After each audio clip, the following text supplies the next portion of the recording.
Okay. Hey, love you too. Yeah. Good to see you. You did or opposed or opposed? It looks like a diaper, so what's the point? Well, maybe you should wear a diaper. I don't need one, you should put one on properly if you're gonna wear it. I need to ask everyone in the room to please find a seat.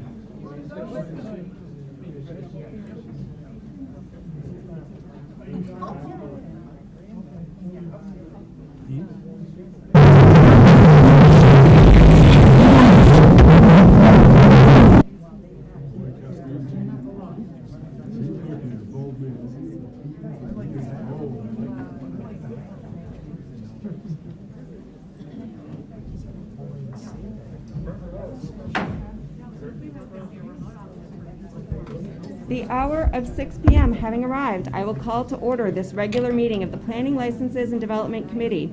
This meeting is being broadcast live on channel 1302. The video is also posted on the city website by the end of the next business day, barring any technical difficulties. Anyone wishing to view a copy of the agenda and supporting materials will find it on the city website. If you are in our audience tonight, you may access the agenda from any mobile device, and copies of the printed agenda are available in wall pockets, just as you entered the meeting room. To receive electronic copies of future agenda packets, please go to the home page and subscribe to the city meetings email list. The public and other city councilors will be recognized to ask questions and make comments on the agenda items under discussion. After being recognized, all remarks are to be made through the chair. Once a motion has been made and seconded, only committee members and the public can speak. Councilors in attendance will have an opportunity at the next council meeting. Anyone who wishes to address the committee is asked to go to one of the microphones in the room and identify themselves by name and address prior to speaking. Written comments from the public will be accepted at the city clerk's office until Tuesday at 4 p.m. I will now call to order this regular meeting of the Planning, Licenses, and Development Committee and declare a quorum present. I want to welcome everyone this evening, and we're going to get started on our regular agenda items at this time. But before we do, I also want to give everyone present an outline of the process we'll be taking as we work our way through the agenda this evening. Because of capacity issues, we have arranged to have members of the public who aren't able to directly be present in our council chambers this evening access to this discussion and testimony on the first floor of City Hall. City staff have been working diligently to make sure each person who wishes to speak or leave written comment have access to speaker cards as you entered the building. Each person who has chosen to comment on a card will have the cards presented to the committee, and each speaker who is not present in the room will be asked to line up and be available to testify after we've heard from the public participants that are currently in the room. If you do not want to testify directly to the committee, all written comments will be made available to the full council in advance of our next city council meeting. I'm also going to ask that we limit public comments tonight to 3 minutes per person. We will only be allowing each person to speak once. There will be a reminder with 30 seconds left to offer a speaker a moment to wrap up their thoughts. Everyone in the room is going to be asked to remain in your seats while you are in council chambers at all times, unless you plan on leaving the room. If you are in the room with any signage, please make sure that you are being considerate and not blocking anyone else's view. I'm not going to tolerate any language that is disrespectful to our committee members or our fellow neighbors, so please keep your comments limited to your perspective on topics at hand. So, with that being said, this evening, we're going to open up our first agenda item, which is the Keene Downtown's Group request to use city property for the Ice and Snow Festival. I believe that we are looking for Mark Ribillard. Yes. Thank you. Wonderful. So welcome this evening. Would you like to speak to us a little bit about your request? Thank you. I'm Mark Ribillard. Could you turn on your microphone, please? Sure. Or is it- Hit it again, Mark. It's on. Thank you. Okay. I'm Mark Ribillard. I live at 64 Blackberry Lane in Keene. I'm a business owner downtown and chair of the Keene Downtown Group. This 2002, February 5th, we hope to hold the 19th annual Ice and Snow Festival. This is a free, fun day for families with 8 ice carvers that come in downtown. Last year, with the help of of the city and a local hardware store. We put together these pedestals that light the ice sculptures from below, so that they're lit like Christmas tree bulbs throughout the evening. We have a children's train, face painting. 17 different businesses participated last year up and down Main Street to do a scavenger hunt where kids went and found, this is 2020, I'm sorry, it was canceled last year, where kids went and found a Yeti in all the different stores. We had free hot cocoa in 9 different participating stores. There were free s'mores at 2 fire pits, a free children's train ride. This is a really great day, and we're so grateful for the city's support to put it on. You know, as businesses come out of the dead of winter, and we all kind of feel the doldrums of winter, it's nice to have a community event to bring people outside.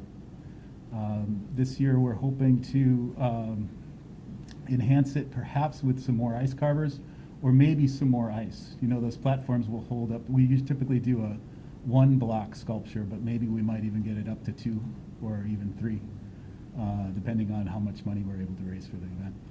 Okay, well, that all sounds wonderful, and so happy to see this event coming back in our community. I know anytime we see something come back after having canceled for a year, it's a great. So do we have any questions from the committee currently? No? And I think we have our Public Works Director here to speak to this as well. Good evening, Madam Chair, committee members. Corporal Lundquist, Public Works Director, Emergency Management Director. Personally, this is one of my favorite wintertime events we have in the community. It's always great to get out about that mid-year term. All of us who even push snow around look forward to kind of getting out in the sunshine. City staff did have a protocol meeting with Mark and others. Went very well. We are very comfortable in what the event will be. We talked through a number of different issues. Mark is in concurrence, and we're looking forward to supporting it. We are recommending that the committee move forward with the recommendation that is in front of you. Great, thank you very much. Do we have any questions? Councilor Jones. Thank you. First of all, Mark, thank you very much. This is always a great project, and thank you. I know there's a lot of effort that goes into it, so thank you very much for all that you do. And I just wanted to ask, I'm looking at the recommended motion, and I don't see the usual requirement for insurance. Have we waived that? No, Mr. Chairman. I think if you look, I think within the application, it talks about the customary licensing requirements, and our customary Okay. licensing requirements So- includes the insurance. Okay, it used to be in the motions, part of the motions. Okay, Correct. thank you. We're trying to condense the motions a little bit. Thank you very much. Thank you for that clarification. Thanks. Anyone else from the committee? Anyone from the public who'd like to speak about this? Okay, seeing none, I would be looking for a motion. Thank you. Turn on my mic. I move to recommend that the Keene Downtown Group be granted a street fair license to use downtown city rights-of-way for purposes of conducting merchant sidewalk sales, as well as use of downtown city property on Central Square, Railroad Square, and designated parking spaces on Central Square and Main Street to conduct the Ice and Snow Festival on Saturday, February 5, 2021, from 10 a.m. to 4 p.m. In addition, the applicant is permitted to close off a portion of Railroad Street from Main Street to the exit of the Well Street parking garage. This permission is granted subject to the customary licensing requirements of the City Council, submittal of signed letters of permission from the owner for any use of private property, and compliance with any recommendations of city staff. In addition, the petitioner is granted use of the requested parking spaces free of charge under the provisions of the free parking policy. The petitioner agrees to absorb the cost of any city services over and above the amount of city funding allocated in the FY22 community events budget. Second. I have a motion by Councilor Greenwald, a second by Councilor Jones. Thank you, Madam Chair. I think Councilor meant February 5th, 2022. What did I say? There was a Scribner error in the motion. Oh, yeah. Great, thank you for that. Correct. All right, do we have any comments or questions on that motion? Anyone from the public who has questions about that motion? All right, seeing none, I would ask for a vote. All in favor? And that is unanimous. So thank you so much, and we're looking forward to this. I think it's going to be really exciting to have it back. Thank you. Okay, so our next item on our agenda tonight is relating to the amendments to the Business Growth and Reuse District Ordinance 02021-14. And tonight, Randall Walter is not able to attend. He does have a teaching obligation, but I believe we have Mary Brunner with us. Yes, thank you, Madam Chair. Mary Brunner, Senior Planner. I'm going to keep my remarks very brief. Basically, the request is to amend Chapter 100 of the Code of Ordinances of the City of Keene, New Hampshire, as follows: that personal service establishment be added as a permitted primary use in the Business Growth and Reuse Districts. And personal service establishment is defined as an establishment that provides services of a personal nature, including but not limited to barbershops or hair salons, spas, nail salons, laundromats, dry cleaners, tailors, tattoo or body piercing parlors. I did give a presentation at the public hearing for this, but I'm happy to answer any questions that you have about this request. Okay, great. Thank you so much. Do we have any questions of the committee for Mary? So just for the public's knowledge, there was a public hearing that was held at our last council meeting, I believe, and because the public hearing has been closed, there will be no public comment taken at this time. So I would be open for a motion with no questions from the committee. Here we go. Move to recommend the adoption of ordinance 02021-14. Second. I have a motion by Councilor Greenwald, a second by Councilor Jones. Any questions from the committee on that motion? Seeing none, I would ask for a vote. All in favor?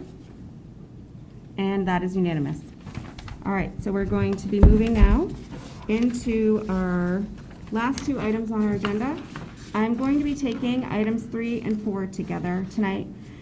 And I'm going to get started with these items by reminding everyone of my ground rules this evening. Again, I'm also going to ask that we limit public comment to 3 minutes per person. We will only be allowing each person to speak once, and there will be a reminder at 30 seconds left to offer the speaker a moment to wrap up their thoughts. I'm not going to tolerate any language that's disrespectful to our committee members or our fellow neighbors, so please keep your comments limited to your perspectives and the topic at hand. If I feel that the public input has become disrespectful, I will be reminding you to keep your comments productive and limited to the direct question at hand. And if anyone continues to be disruptive this evening, I will remind you a second time with the understanding that if it happens again, you will be asked to leave council chambers. If it does happen again and you are asked to leave, I will expect that you will honor my request and find your way to an exit. If anyone is unable to follow these expectations, then I will take a brief recess and ask the officer in the room to assist you. Dr. Caruso is here this evening to speak on behalf of his letter to the council and will have an opportunity to speak first as a petitioner. The council committee members will have an opportunity to ask him questions following his testimony. The public will not directly ask any questions to Dr. Caruso. All questions should be asked through the chair. I am limiting public comment this evening to 2 hours. We will get through as much personal testimony as possible, and all other testimony will be accepted in writing by 4 p.m. the following Tuesday, and it will all be included in the council packets for each councilor to review. And I will begin by inviting Dr. Caruso to the table, and I was hoping you could address your letter, please. Sure. Thank you, Madam Chair, and thank you, committee members. I want to thank the public for hearing what I have. The microphones seem to be not loud for us here, so it's hard to hear. I don't know if there's any way to adjust that. And we need to hear him too. You should move the mic to the next one. These are testimony, written testimony. They said to give it to you, not speaking. Are those for me as well? And he should have the mic closer to him. They're for me? Patty? Going in 6 directions. I think those are for me. She just gave it to me. Give it a try. So I don't know if that means something. If I yell louder, will that These help? people are not speaking. Yeah. Take your mask off.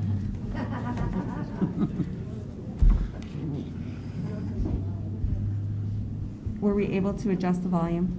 No, double mic. Because, Sure. There we go. Okay, Good. let's try that. Madam Okay. Chair, committee members, thank you. Thank you for your time tonight. And appreciate the opportunity to speak to this committee as well as the public so that you can all understand really why I have submitted a letter to this group and the City Council around mask mandating. And it's important for you to know, first off, I'm Don Caruso. I'm the CEO and President at Cheshire Medical Center. Cheshire Medical Center has a specific responsibility in this community about protecting its health. And if you look at our mission statement, it's very clear that my responsibility is to make sure this community is informed in terms of where things are. And I would be remiss if I wasn't in front of this group or in front of the City Council to let you all know where we are presently today. I'm not going to talk about the national picture. I'm not even going to talk about the state picture. I'm going to talk about Keene, New Hampshire, and Cheshire County.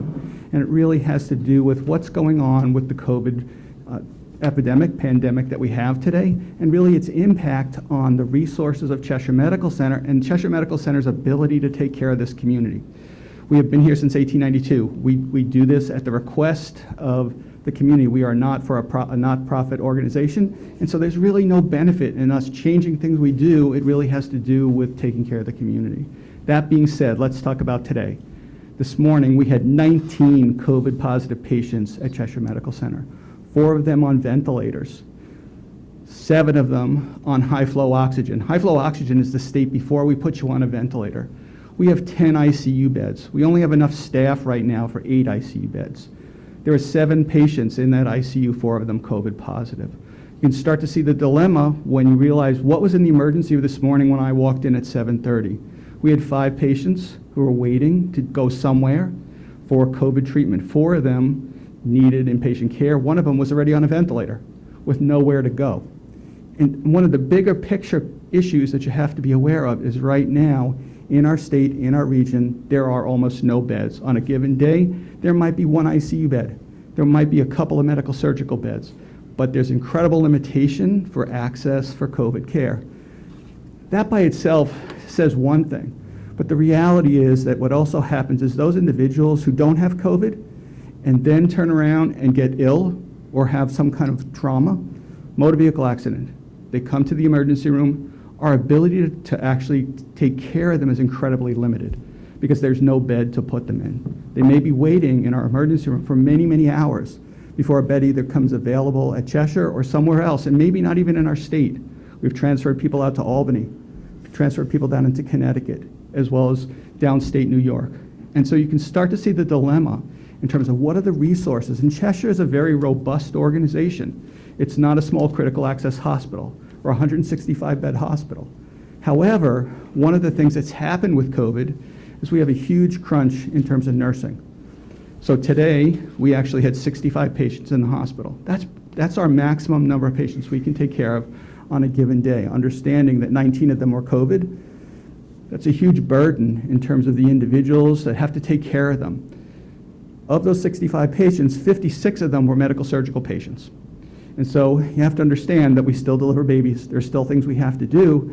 And yet the reality is that there were still people waiting in our emergency room for care.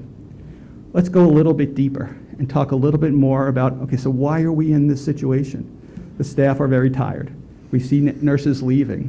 One of the things that we see now over this time period is this dramatic reduction in our workforce.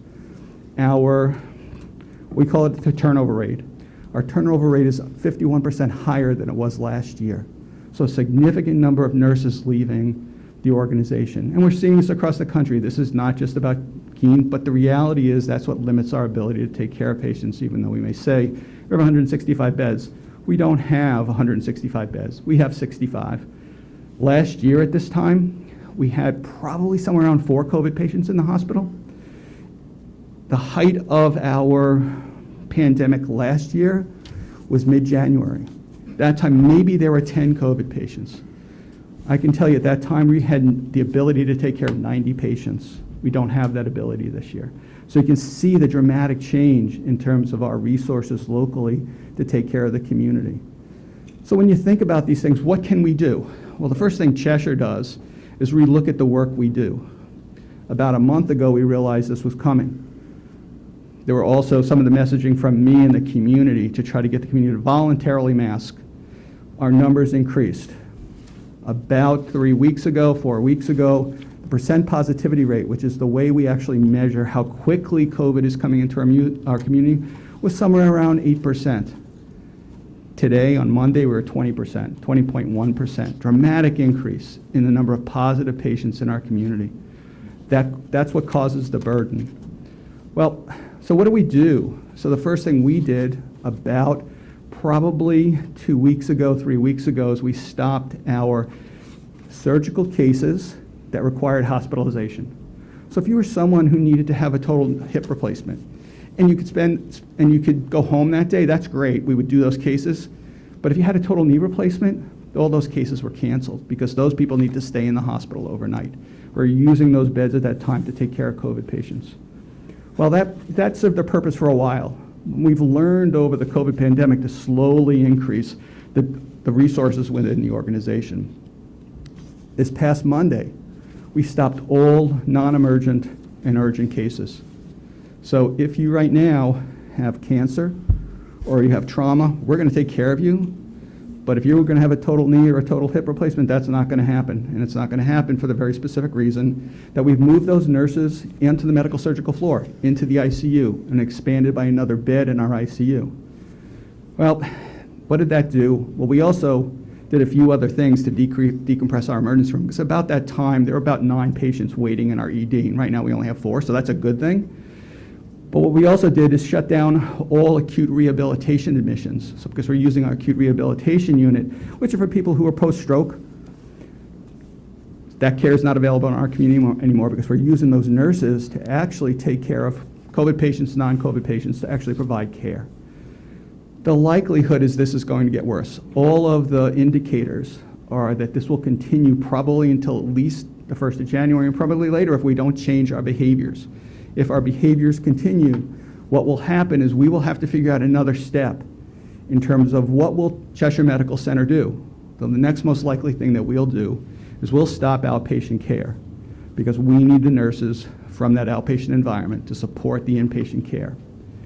If that's not enough, you can ask me what would happen, but I'd rather not have that conversation until much further along because I think that creates an incredible amount of anxiety, but it's my job to prepare at least the organization for that level of care. So for all those reasons, it's really important for me to speak to this committee to explain where we are, what I think we can do, knowing that masks are the most effective form to lower the rate of rise and decrease the transmission of COVID. Whether people like to believe that or not is not terribly relevant. The science says that will happen. Enough. And from the audience, that's enough. We're not going to, you'll be asked to leave the room. I will respect other people's opinion, but the science says it's clear. And it's clear in a couple ways, and I want to share that. If we look at Keene State College, and we look at what Keene State College does, and really their masking expectations there, and the impact that they have on the community, it's minuscule. Think about 4,000 people there having a positivity rate of about 0.6% is what I heard today. It's huge in terms of what masking does. When we think about what happens at Cheshire Medical Center, we've had no internal people get COVID within the organization from transmission from staff or from people who actually have COVID. What do we do different? We wear masks. And so when you think about these things, if you continue to speak out, you are going to be removed from the room. If I don't continue to speak out, you're all accused of tyranny, and I'm walking out of this. This is a sham. This is a fucking sham. All right. Dr. Crusoe, you can continue. thank you. And so the reality is that masks make a difference, whether some people want to believe that or not. Personal choice is one way we tried to go. When we tried personal choice, people make the wrong decisions. That's why we're seeing people who get admitted, young people dying at the age of 40 years of age, unnecessarily. And so in my mind, what we need to do rapidly is masking. And so with that, I'm happy to answer questions. Great, thank you for your comments. And for the public, I want to be very clear that I will respectfully listen to each one of your comments, and you will respectfully listen to everyone else who is sitting at that table. Do we have any comments from the committee or questions for Dr. Crusoe at this time? Councilor Johnson. Thank you very much, Doctor, for coming. And I appreciate you being here because I think a lot of folks are not aware of how dreadful it is. And I will say to this group of people that I lost a stepdaughter 2 weeks ago to COVID, and she was not vaccinated, and she was a healthy young woman. So this isn't just here, except here is large. Thank you kindly for being here. Thank you, Councilor Johnson. So I'm really glad that we have this opportunity to have you in front of us because we don't always, get a chance to update as a committee or as a group. And so I did have a couple of questions that I wanted to ask. Have you been able to access any information about, if the state of New Hampshire is able to give us any support or help as this progresses? So right now, the state of New Hampshire is focused on a couple of things. One is that they finally accepted the federal funding for basically vaccination and education. It was really critical that that happened. What you're starting to see is vaccinations in our community again. This past week, we did over 1,000 vaccinations of children and adults at Cheshire Medical Center. This coming Saturday, we'll do another major clinic over on Maple Avenue. Right now, there's about 900 people scheduled, and my understanding is completely full. So those federal dollars are trickling down through the state, and that's a really good thing, and it's an important thing. At the same time, what they've chosen to do, short of masking, which I'm advocating at that level as well, is that they've chosen to take federal dollars and try to support the hospitals in ways that will have, in my mind, some effect, but not a whole lot. So I'll give you an example. So they're setting up strike forces that will be able to go to various institutions. My understanding right now is those institutions are Dartmouth-Hitchcock Medical Center, Concord Hospital, and then Elliott Hospital in Manchester. They don't have the resources to send nurses there. They're sending hands. And so I understand today, from what I heard from Dartmouth, is those hands will be there to help maneuver patients in the ICU. Because you have to understand when people have COVID and they're intubated, they have to be what we call prone, meaning they lay on their belly. That's a huge amount of work to move them physically, hourly. And so usually takes about 5 sets of hands to do that. And so that's where the state is going. They're also trying to support the nursing homes to outlet those patients who are stacked up in the hospitals who can't get into long-term care facilities because they don't have the staff either. Now the reality is they're not sending staff, they're sending dollars. And so we probably are not going to see a huge impact from that. In fact, when we talked about that today, in terms of our local nursing homes, probably going to have minimal impact for us. And what about the use of infusion treatments and monoclonal antibodies and other methods for therapy? Have we had any success with that? Right, so right now, monoclonal antibody is not available in the community. It's a thing that we've discussed. Again, it's a matter of resources. And so what we're talking about right now is moving from infusion of monoclonal antibodies to what we call subcutaneous, to get it by a shot. And so that makes it much easier for us actually to disseminate that. So it's something we're exploring. Most of the individuals from our community are going either up to Alice Peck Day up in Lebanon, or they're going over to Peterborough and Monada Community Hospital. And so it's one of the things we've done throughout the state is use the hospitals as regional resources, trying to figure out who has the capacity to do the things that they do best, or that they have the ability to do things. So APD, Alice Peck Day, doesn't have an ICU. Neither does Monada Community Hospital, in the true sense of what an ICU is. So our responsibility of the sicker patients, their responsibility is to support us for those patients who are not quite as sick, to do things like IV infusion. But we have to consider it. Again, one of the real problems is you have to catch those people very early. Correct. And to catch those people very early, you have to test. Yeah. So right now, we're doing somewhere around, in our county, doing somewhere around 700 tests on any given day. It's not enough. Yeah. We don't have enough staff to do more than that. So those are the kinds of things we're looking at. And how do we actually staff that? That's where do we pull the ambulatory nurses, the ambulatory staff to support us in those kinds of ventures.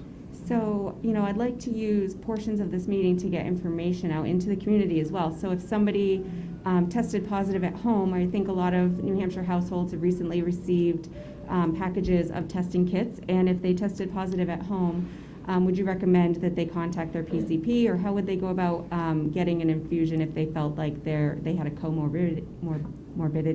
Yeah, I think if they test positive, they should contact their primary care provider to determine what kind of test did they use at home. Is that an antigen test? Is it a PCR test? Do you need to be rechecked? And based on that, then is it within the window that antibody will help?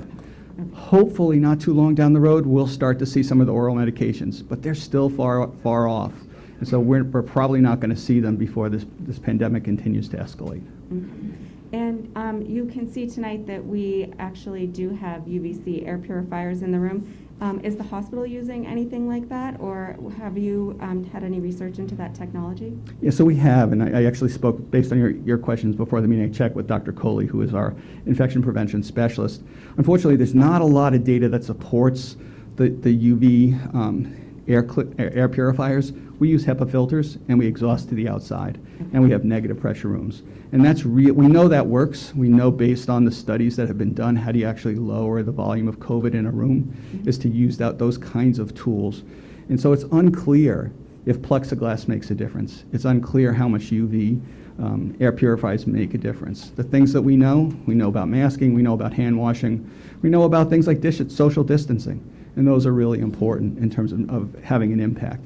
This is an aerosolizing virus. And so the way you get it is people cough on you, sneeze on you, breathe on you, and that's how it's transmitted. Very hard, actually, to get it off a surface and touch your face, but it can happen, and so that's why we talk about also disinfecting highly utilized surfaces, high contact areas. So those become the better mitigating approaches. Okay.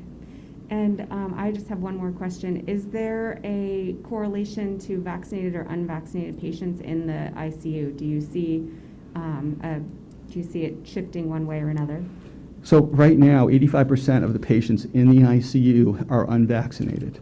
The other, somewhere around 10 or 12%, because we have about a 3% unknown rate, so that those other 10 or 12% are people who have been vaccinated but have significant comorbidity. Their immune system, we now know, is not probably going to respond, whether it's their advanced age, whether it's because of medications we give them, whether it's a combination of multiple comorbidities.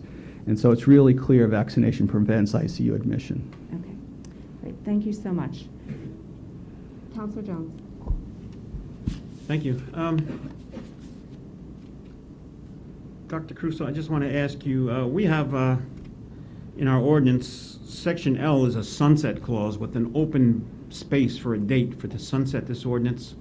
I'm thinking science can't tell us when this is going to end, and we should just eliminate the sunset clause and it be an action of the council to just get rid of the ordinance.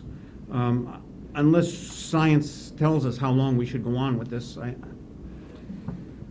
I'm looking for an expert opinion on that. So what I would say, from what I know of public health and public health things that make a difference, is that setting a date in the future arbitrarily is why we're in the position we're in. We've sunset things like mask mandates in the past when we thought we were doing well. One of the things we know is when you're above 2% positivity, there's incredible community transmission. And so if you were to use any parameter, that's the parameter that I would be using. When are you at 2%? Now, I know how controversial, obviously tonight, is clear, how controversial it is to wear masks. But if we actually get things under control and say we get to 6% or we get to 4% and we stop masks, we're probably back there in a few months again. And I think that's what's driving people crazy right now. And so what I would say is it would be best for the council to take that into consideration at the time into the future. And at that time, look at what do we know more than we didn't know today to actually make that decision. Because I think over time you'll get more information about that. So, do you think we should use that language, the 2%, or we should just I take the sunset out and have the council work? I'd take the sunset out, and I would say let the council come back together as we get closer to 2%, find out what other information is out there at that time, because this is one of the things is that the information is evolving. And so we may find, hey, at 5% we should be having a conversation again. Do we get rid of masks? But it should be a conversation and shouldn't just automatically happen. And it's really what's the evidence out there that tells us. If I was to say today we pick a time, it's when we get to 2%. That's a good answer. Thank you. Councilor Greenwald. Thank you. Just to follow on to Councilor Johnson. To the city attorney, what's the process to repeal an ordinance such as this? Well, it really is within, to a large extent, Does it 15 take years, two? I'm still not used to this new microphone process. But anyway, it really is tied to the way the city council wants to draft the ordinance. There's a process that we have to go through, as you know, and we're in it, to adopt an ordinance. But you can include sunset language in it. You could tie it to a date. You could tie it, as the doctor is suggesting, to positivity rate. You have a fair amount of flexibility on how you would want to conclude. But procedurally, to repeal, does that take 2 readings and a public hearing? No. Or just a No. simple motion? Right, simply, it would be a motion based upon the city council to repeal or suspend, or, so at that point, you have a lot of flexibility with how you would want to proceed. I would be very concerned about picking a number for the 2%, 5%, or whatever.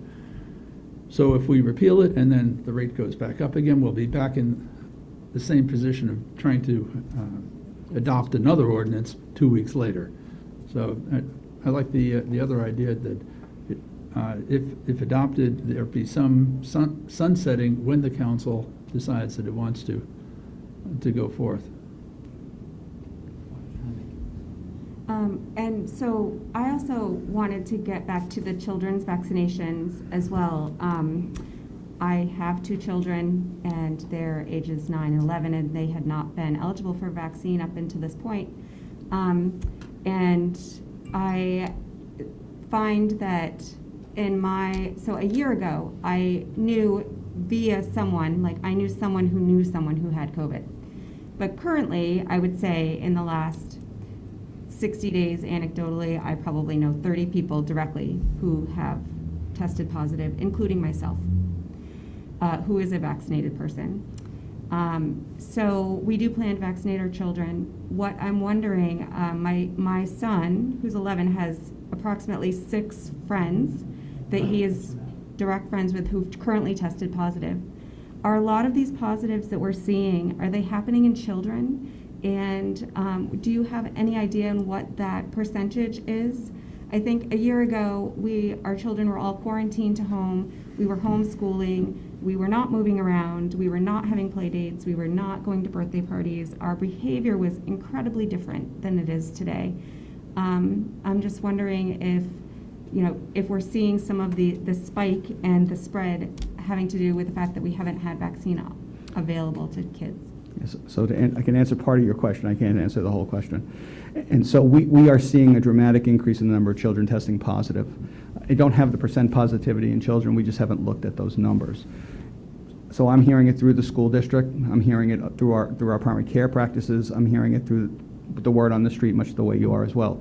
But one of the things we also are seeing is we're actually seeing for the first time in our state hospitalizations of children. There are actually 2 children in the pediatric ICU at Dartmouth Hitchcock this past week for the very first time.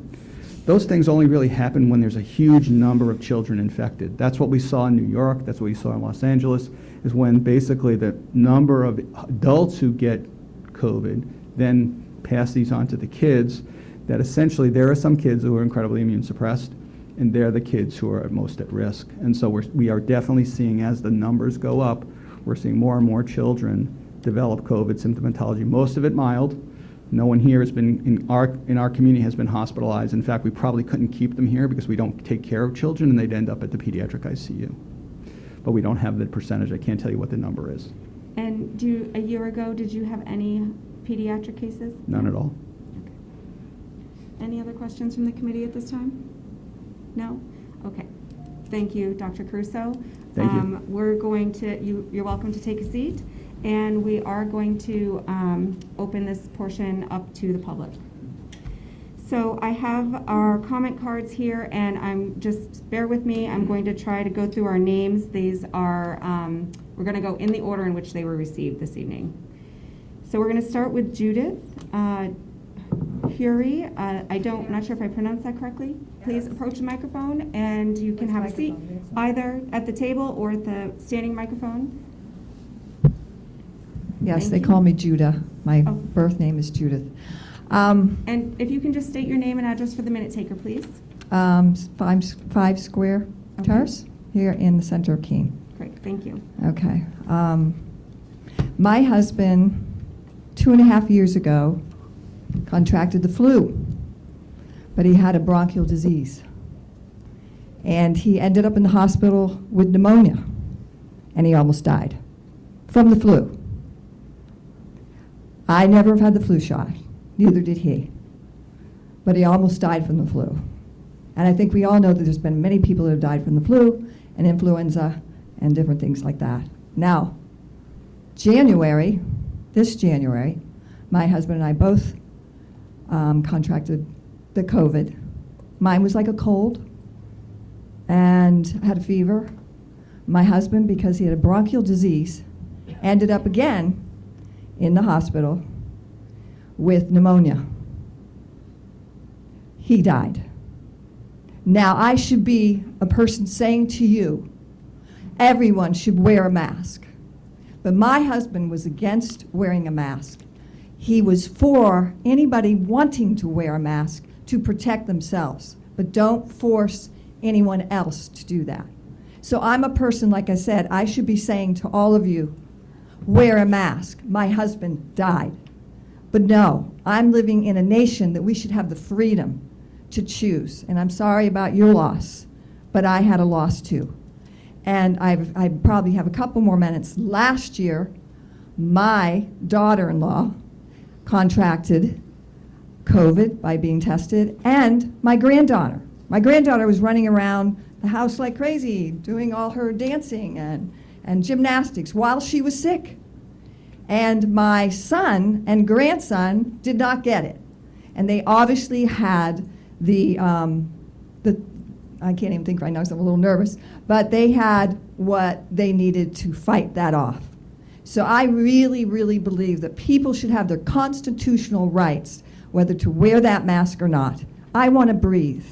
I really want to breathe.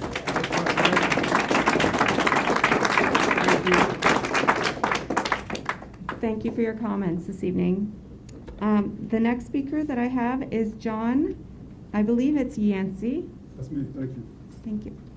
Please state your name and address for the minute taker when you take a seat. My name is John Yanacci. I live at 282 Horse Hill Road in Roxbury, New Hampshire. I have a prepared statement, please. In the winter of 2006, a daycare worker at Dartmouth-Hitchcock Hospital in New Hampshire reported a severe and persistent cough to her supervisors. Soon after, other employees began to exhibit the same cough. Hospital administrators began to suspect pertussis or whooping cough. Dartmouth-Hitchcock then began screening all staff, patients, and visitors.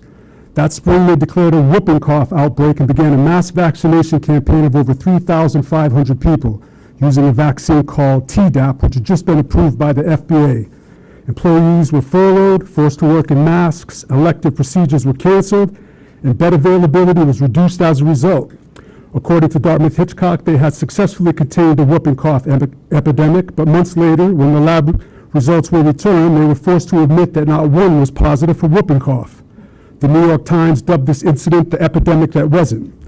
Dartmouth-Hitchcock then released a statement which blamed this monumental mistake on the test that they used for diagnosis, the PCR, or polymer H chain reaction test, the very same test that is being administered by the very same hospital today that is driving case counts in our area.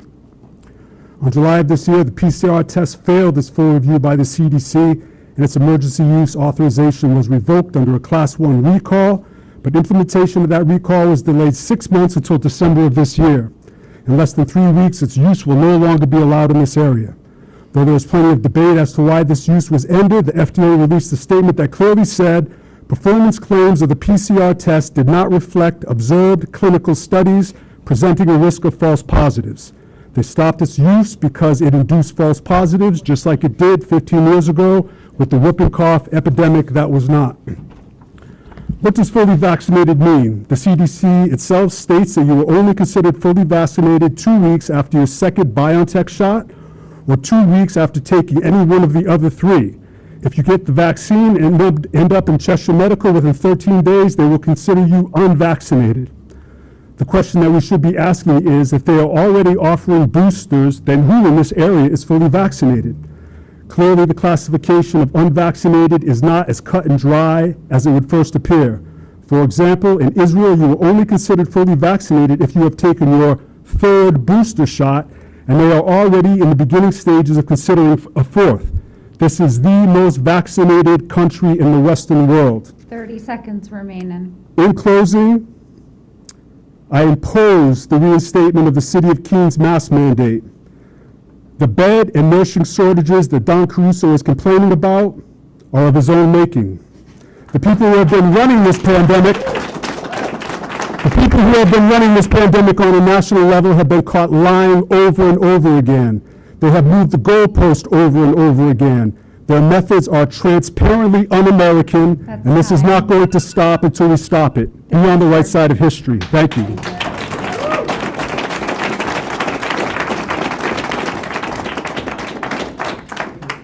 Our next speaker this evening is Keith Hetman.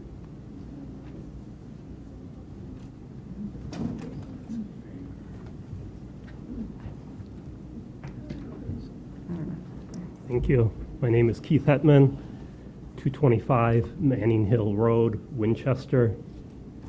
My children go to school here in Keene. Unthinking respect for authority is the greatest enemy of truth. Albert Einstein. With all due respect to Dr. Caruso, I hope the committee here will not blindly follow his advice, but rather ask, what is his opinion based on? What scientific evidence of this intervention? Take your time, sir. Thank you. As proponents of this forceful mandate, ethically, the onus is on you to show scientific justification for this intervention.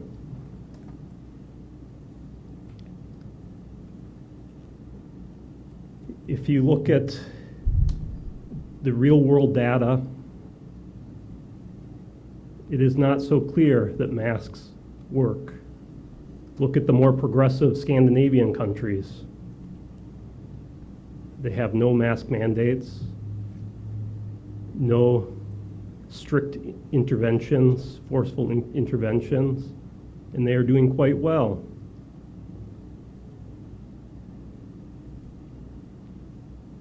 So I ask, if you push this in next month, if Dr. Caruso comes to you and says, children, we need to follow the lead of New York City and San Francisco and have our children vaccinated in order to attend indoor events, what will the council say then? Please use wisdom. Thank you. Thank you for your comments. Our next speaker is Peggy Schaffler.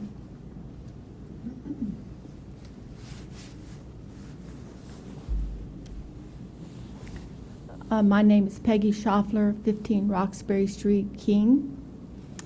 And as we talk about masks, I think we have to look at the immune system. The immune system is made to come into contact with billions of bacteria a day. That's what keeps it strong. It's like exercising. And so if we don't come into contact with these bacteria, then we have a weak immune system. But the real issue for me is the manipulation that has been forced on the world. I say, why? For answers, I went to the Bible. We're told that just before Jesus comes, there will be a world takeover. No buy and no sell for those that won't follow along. This is already happening. At the heart of the controversy will be the pharmaceutical companies. The Bible actually spells it out and says the pharmaceutical companies will not repent of their murders. Everyone on earth has to decide who holds their allegiance. There's only two sides. There's Jesus' side and there's Satan's side. Jesus never forces. He didn't force Lucifer. He didn't force Adam. He didn't force Eve, even though their decisions changed the history of the universe. Lucifer always lies and manipulates and forces. For me, the force is evil, and I cannot support it. And I ask you not to participate in force against our laws of the land, the Constitution, and God's laws. And just a comment for Dr. Caruso, I appreciate the stress that he's under, but I know several nurses that work there. There were over 100 nurses let go, nurses that were willing to work, nurses that were wearing masks, nurses that were supporting it, but because they would not have the vaccine.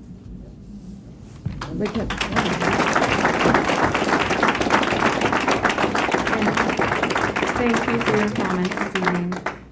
Our next speaker is Amy Matthews. Amy Matthews.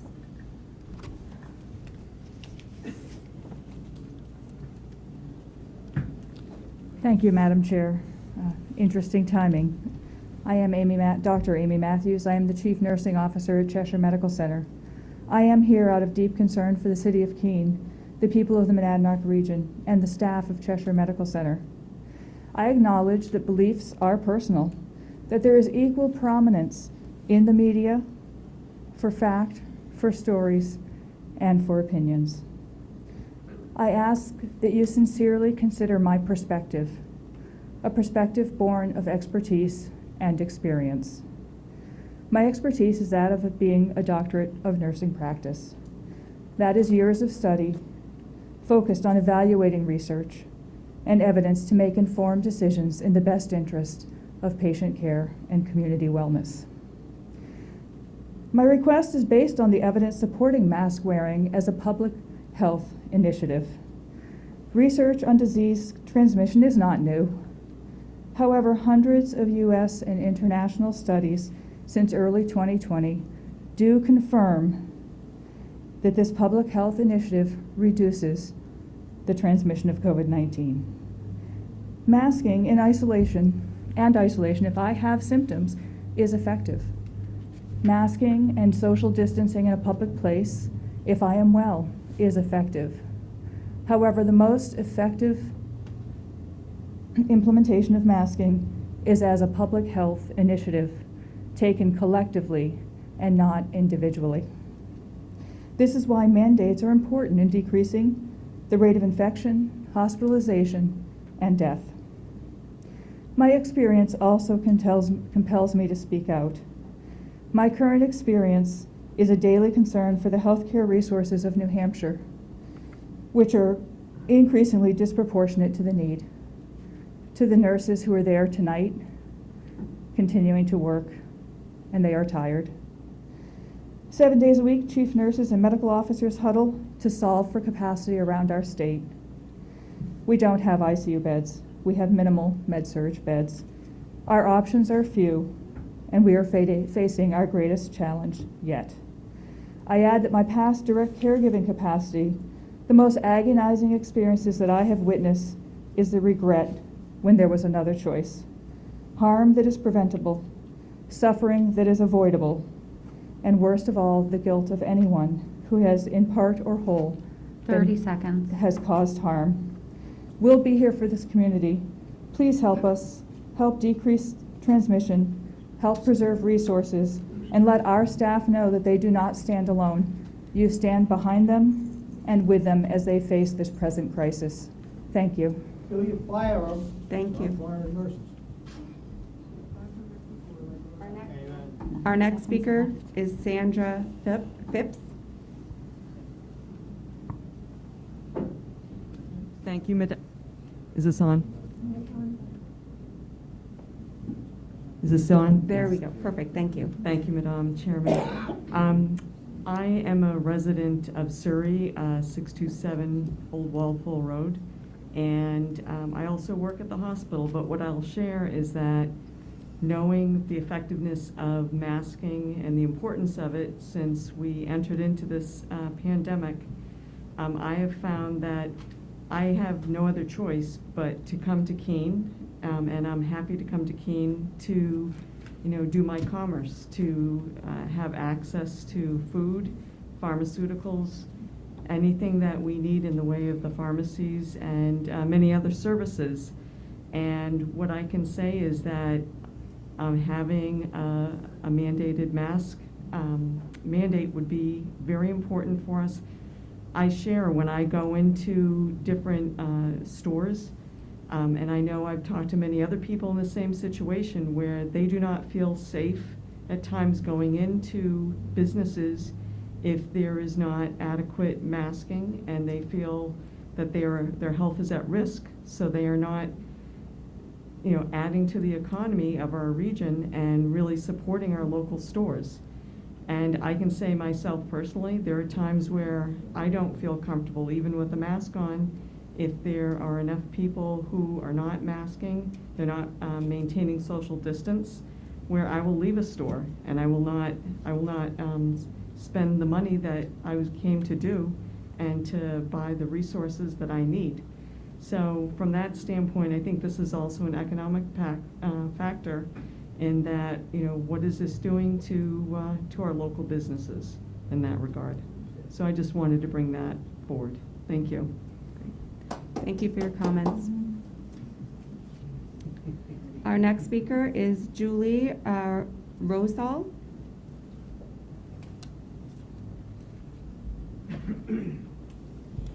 Thank you. My name is Julie Rossell. I'm on 423 Elm Street in Keene. I've worked in a dental office for 18 years. I've seen firsthand some of the damage mask wearing is doing. Patients come in from the rain wearing a wet mask. Oftentimes, as they remove their mask, it drops on the soiled floor. They pick it up, place it in their pocket or purse during their appointment to be placed right back on their face at the end of their appointment. I've seen skin conditions and rashes on people's faces from extended mask wearing. People sneeze and cough in their mask, then continue to wear the same one.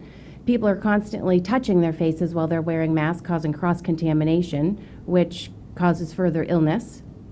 These are just some of the reasons why mask wearing is creating more illness around us and why the illness is spreading.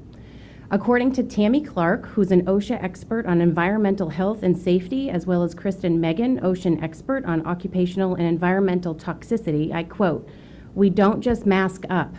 This is not only illegal and against our civil liberties, it is incredibly dangerous, unsafe, and unhealthy.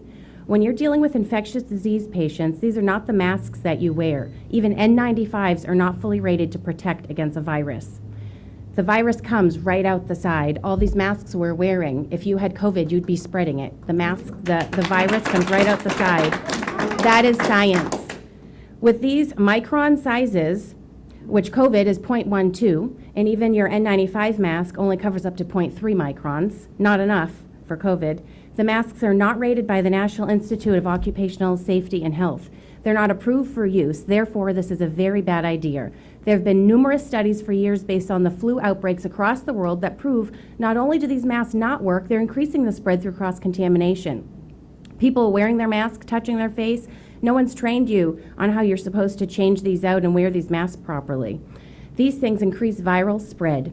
You re-inhale your exhausted, gaseous waste, and can increase viral load. If you're ill, not only can you continue to spread it, you'll be sicker for longer. If these masks worked, we would be the first people promoting them. Both of these experts they train doctors on how to properly wear the masks. Therefore, they are the experts on masks. In addition, a study done by the CDC regarding masks, it was reported that among the infected, in the 14 days before illness onset, 71% of case patients and 74% of control participants reported always using face cloth coverings or other mask types. And in conclusion, 85% of people in the trial wearing the masks still got COVID. The CDC said at no time have they suggested that mask wearing was intended to protect the wearer. My husband and I have been foster parents for 11 years. We see firsthand putting on masks on psychologically traumatized children and what the trauma does on them. I have foster children in my home and they cannot enter a building with a mask on. They can't do it. They have PTSD, they have trauma, and we have many, many children. That's time. Thank you.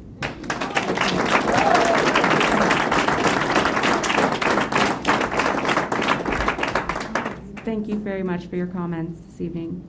Our next speaker is John Schmidt.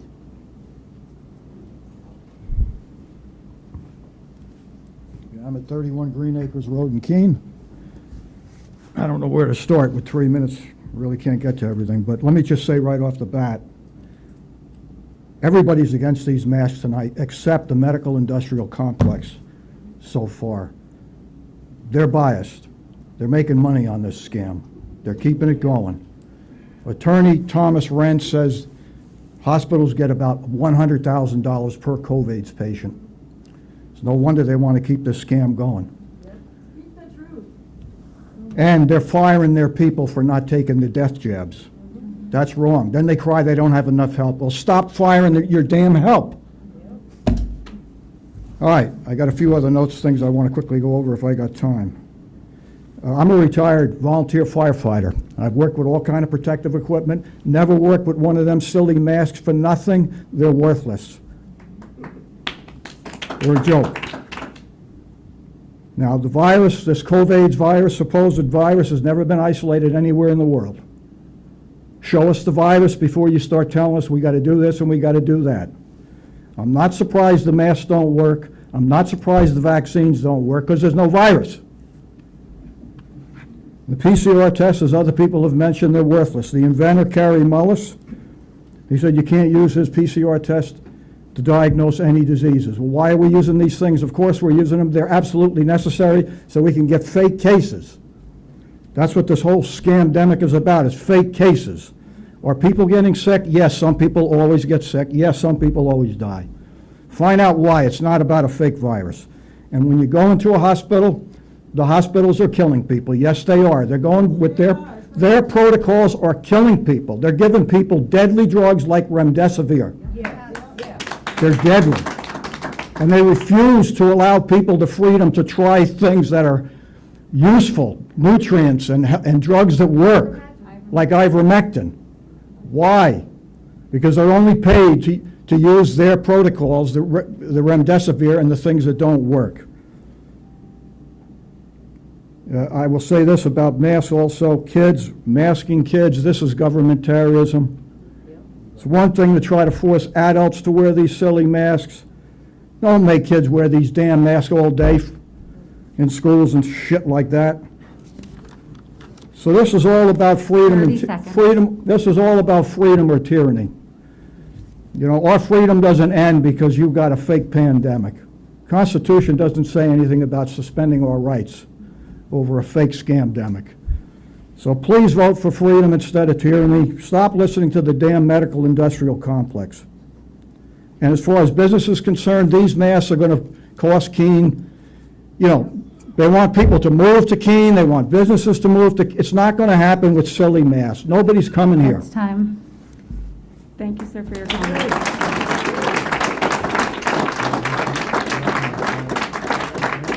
Our next speaker is Kate Munali.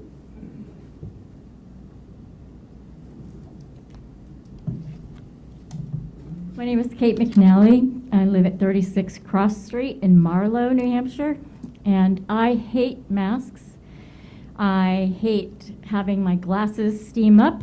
I hate sounding like I've got a mouthful of marbles, but it's not about me.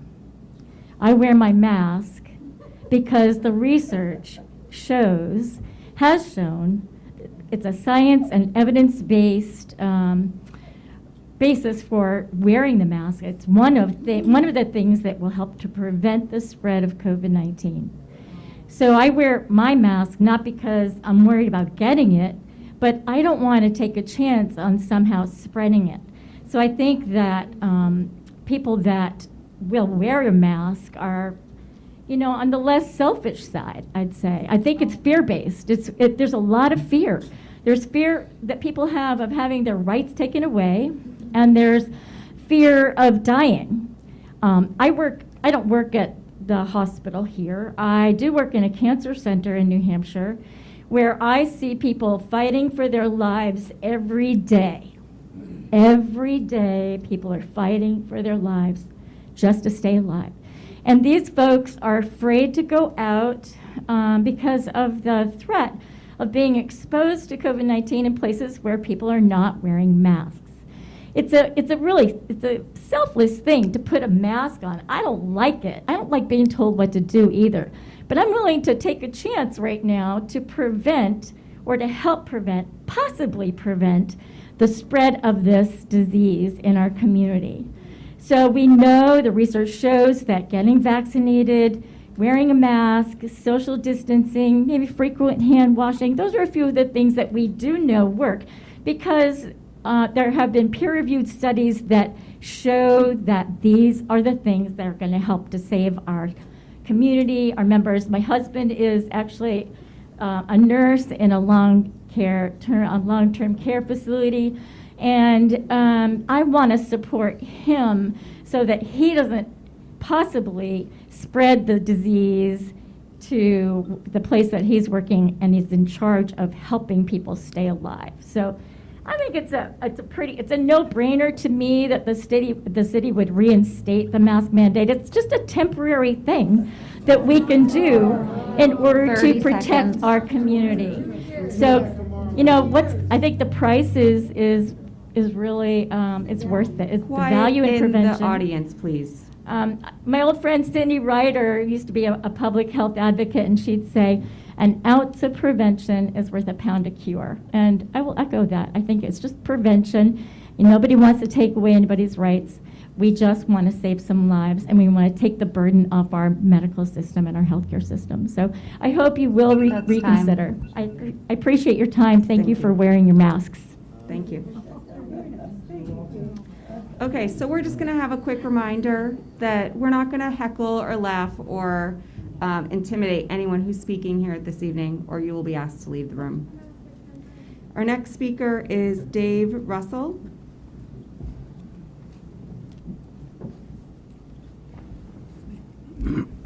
Hello, Dave Rossell, 43 Elm Street, husband of Julie. So, as she mentioned, we're foster parents, so we've seen kids come in, we've seen the challenges they have. I guess the biggest point that I want to make tonight is that we have experts in the room, but there's experts all across the country.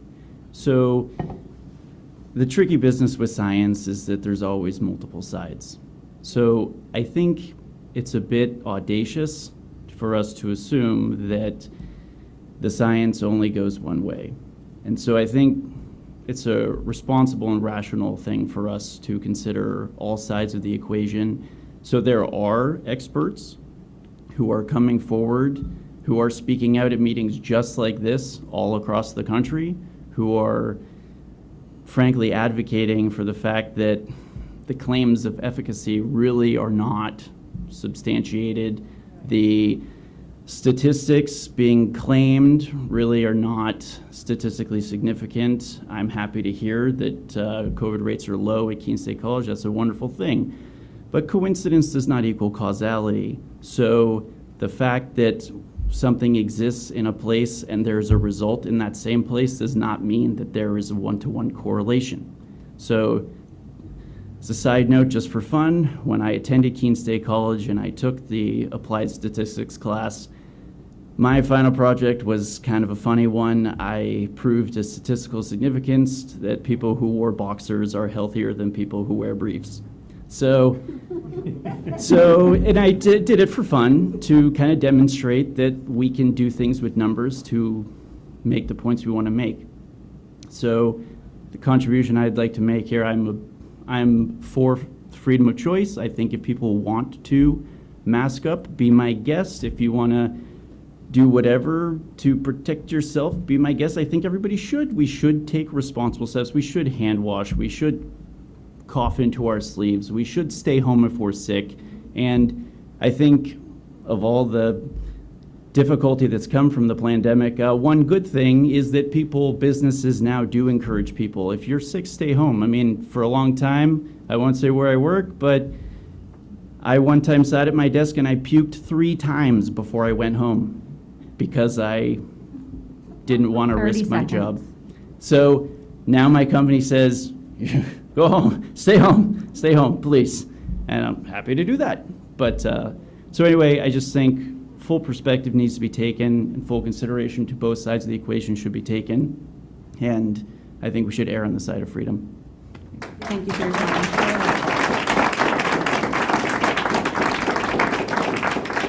Our next speaker this evening is Melinda Savard.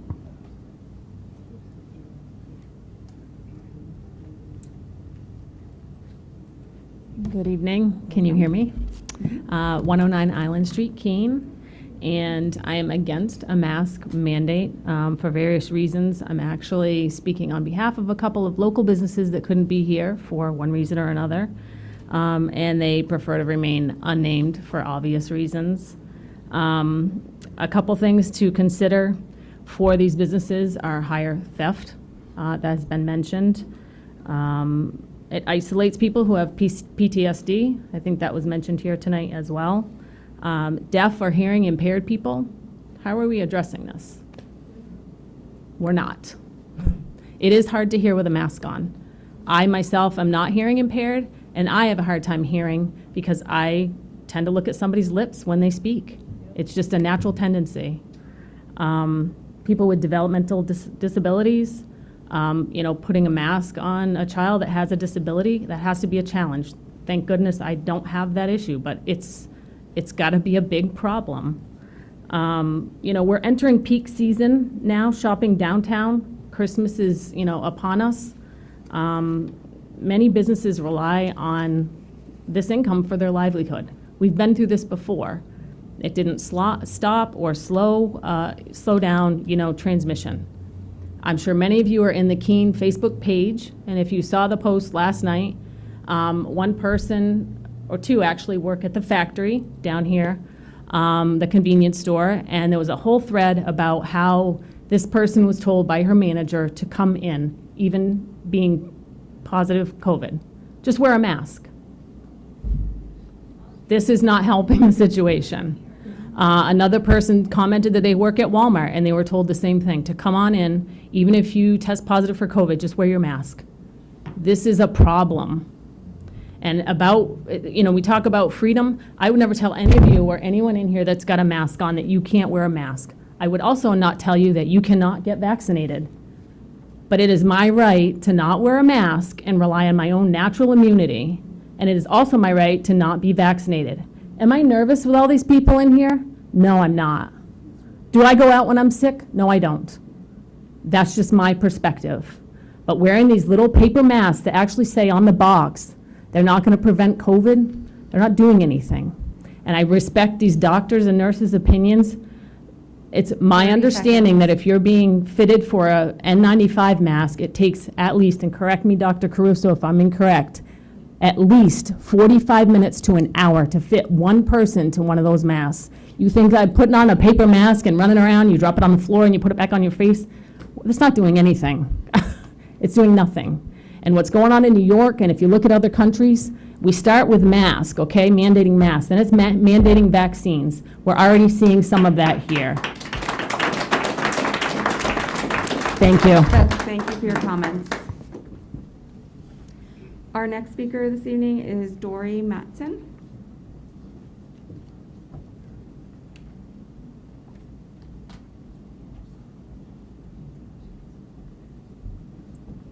Hi everyone, my name is Dory Matson. I live at 326 Matthews Road in Swansea. However, I own real estate and businesses here in the city. I just want to express my thoughts and concerns about the mask. I'm 100% opposed to the masks. That is just simply my opinion and my belief that they don't work. The box that you have sitting there, that half of you have on your faces tonight, are wearing a mask that box says does not work for COVID.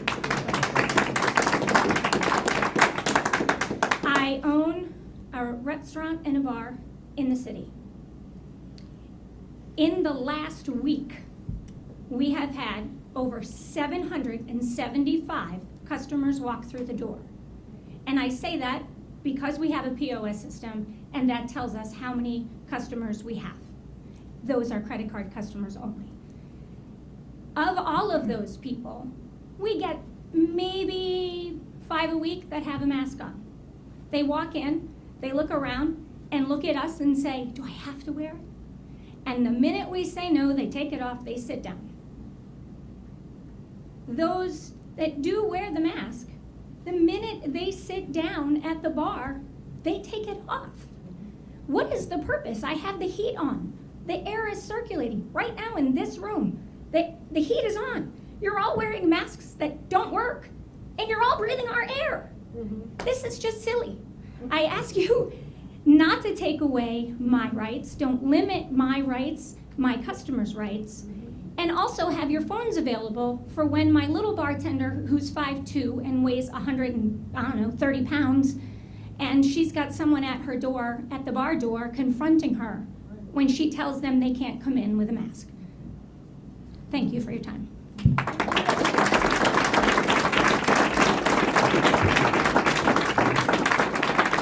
Thank you for your comments. Our next speaker is a Mr. Blanchard.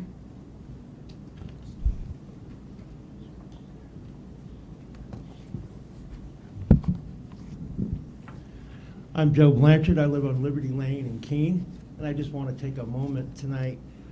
I am a retired Navy Special Warfare, working with nuclear weapons. I understand how a mask works. I also understand that all of you people with these blue masks on, you are now breathing Teflon into your lungs. Tell me how this is healthy. To address our esteemed guests, the report put on the front page of the Keene Sentinel the other day that bore the picture of esteemed Counselor Filio over here is an out-and-out fabrication. Being that I was Special Warfare, I go behind the scenes and find information. From talking to these people's nurses, the police, the EMTs in the area, the report on the front page of the Sentinel, there's nobody laying in the ER waiting for a bed or any of this stuff. Stop the fear mongering. We don't mind doing things if the narrative is true, but if you're going to control the narrative and you're going to put out false fear to people, I mean, what is the purpose of this esteemed council? Why would this gentleman even be on the front page of the paper, even proposing this? We have a right to wear a mask if we want to. We have a right not to have our businesses destroyed. We have a right not to have the city killed. You are, by doing this, you people are doing nothing but causing more problem. The esteemed doctor comes in and talks about masks. The National Institute of Health has issued a report talking of the efficacy of face masks. They do not work. I handled nuclear weapons. Any of you with facial hair, any of you with a gap in that mask, it is not working. It is not doing anything to help anybody. You people, this is 1 week. We're speaking next week. You're going to try to vote on that. I believe that as a service to the people of the city of Keene, this process should be extended, and everybody, all of you counselors that are actually beholden to those who elected you, should consult them and find their thoughts. And I believe you're going to find that this is not a popular mandate. And please stop lying. Thank you.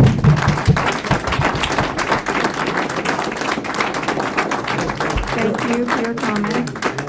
Our next speaker this evening is Derek Druin.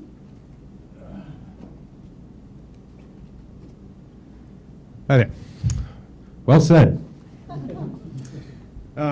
Well, first of all, some people already have picked up on a few things that I wanted to talk about.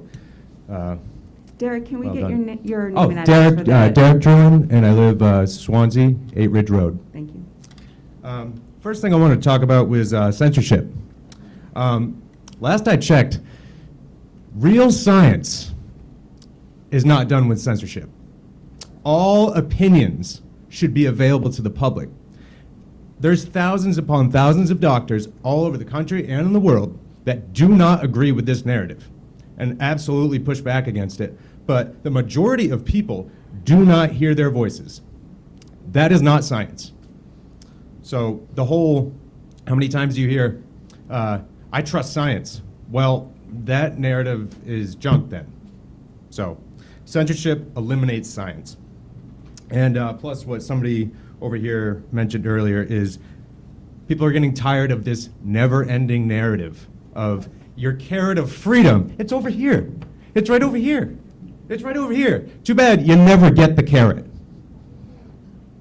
So, and also, last week I heard some hypocritical words from this council.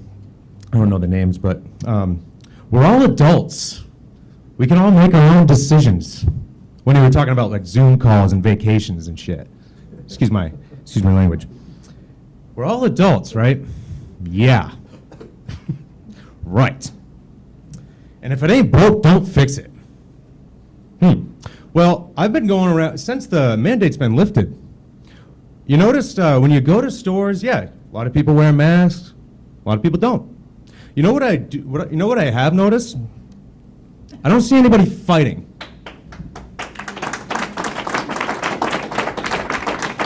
I don't see people yelling at each other. Yeah, people are rolling their eyes at each other because they both think they're stupid, shit like that. But, you know, you see a peaceful society where people can coexist.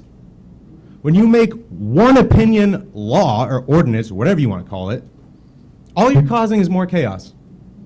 Why do you want that? Why? And you act like you're concerned about the people. Well, you sure don't look like it while you guys are scrolling on your phone while people are pouring their hearts out up here.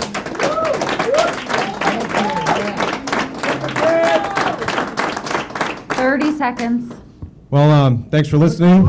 I'm not thanking anybody up here. Thanking the people down here who actually support freedom. And stop believing the television. Thanks.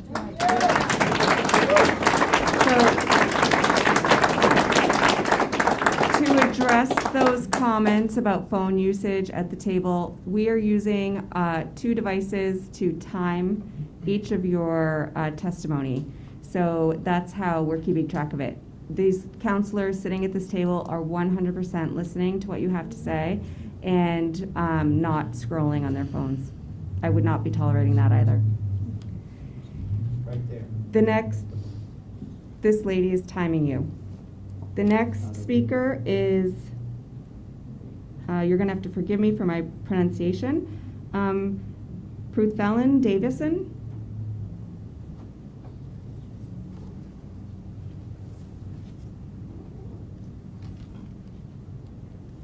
Good evening. You did well. It's Ruth Ellen Davison, 656 Main Street. And I would like to say, I'm sorry to hear about your loved one passing. I am proud to be part of the Keene City community. I think we shine brightly. I think we care about each other. And I am also very proud to be living in the state of New Hampshire where there's the license plate that states live free or die. And I'm not asking for people to die, but I'm asking for freedom. And I'd like to just give you 4 scenarios of people who live in Keene. And you may know someone like this. It could even be you yourself or your loved ones or family.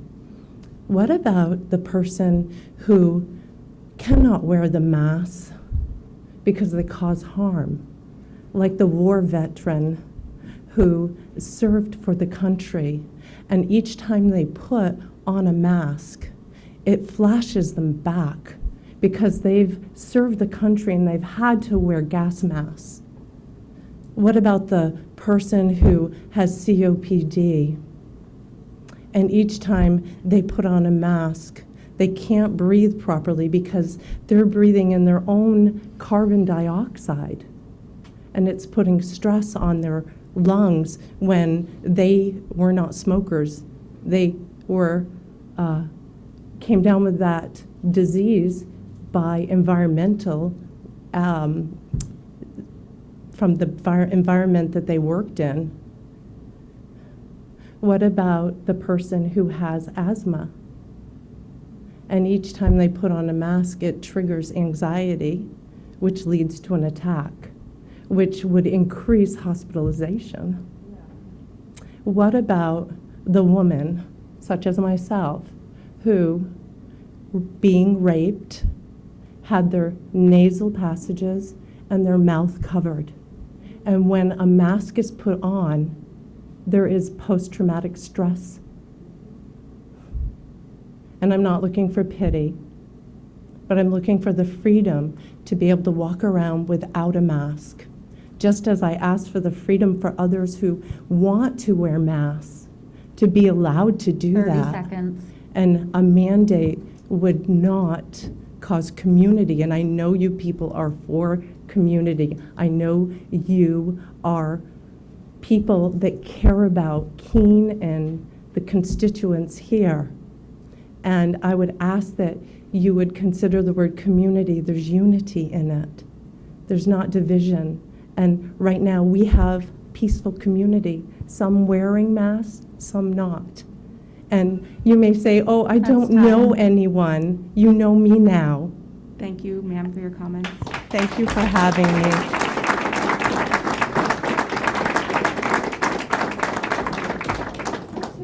Our next speaker this evening is Anthony Farintello. We'll get you.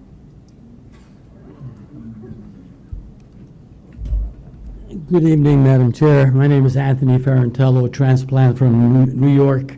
I now live in 84 Woodland Avenue, Ward number 2. All due respects to Dr. Caruso, I have here a list of 30 studies showing that face masks are useless against COVID-19.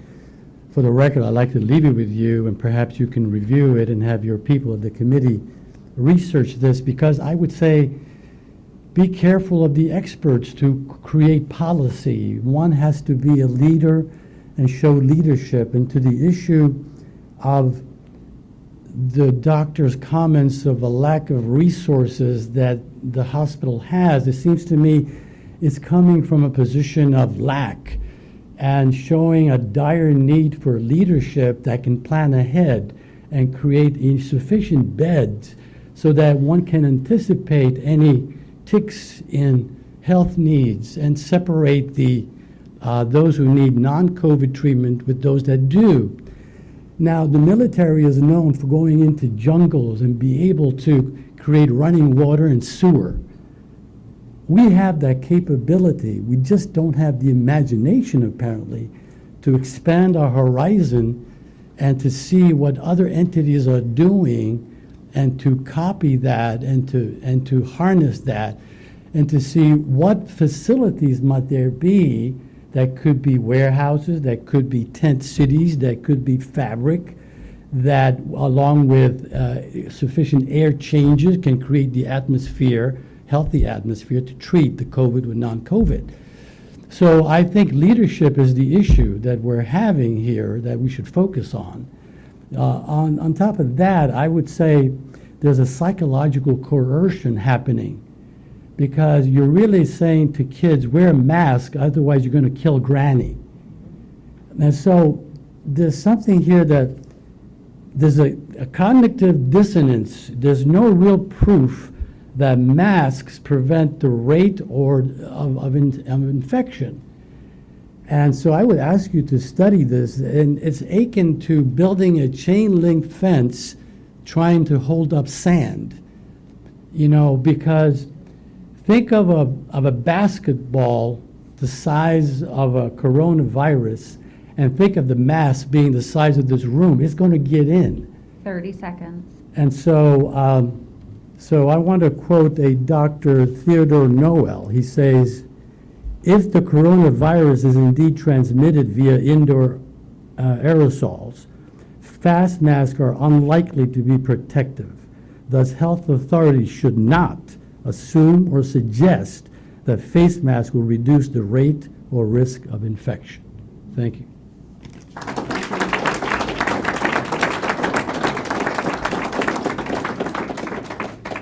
Our next speaker this evening is Tom Burton.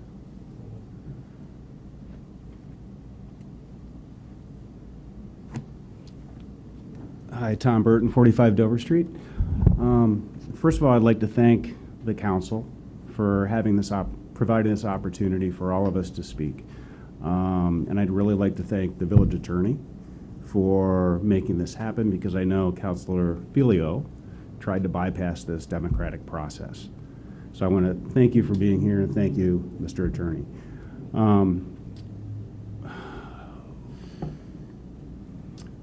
Just want to say I'm sad. I'm sad right now. Seeing the division in this room makes me very sad. This is not what I expect Keene to be. This is not what I've seen Keene to be. Keene, like Ruth Ellen said, is a place of community, right? That embraces people with different ideas, different positions, people in need.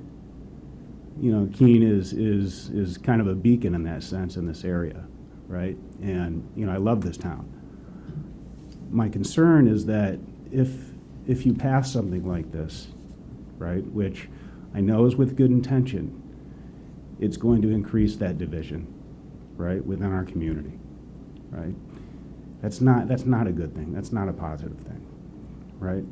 I know your heart's in the right place you believe that masking is going to make the community safer, right? And that's fine if you believe that. I don't agree with that opinion, right?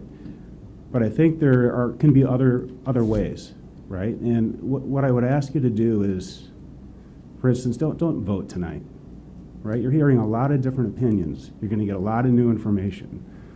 My request is that you table the vote tonight, right?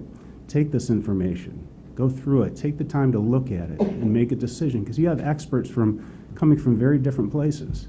Not here tonight. Here tonight you have experts coming from one position, right? But there are a lot of experts out there that have different positions on this. And I would just ask that you do that. Thank you. Thank you very much.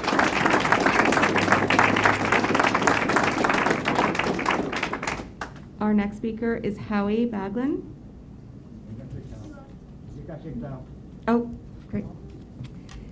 Our next speaker is Sherry Holmes.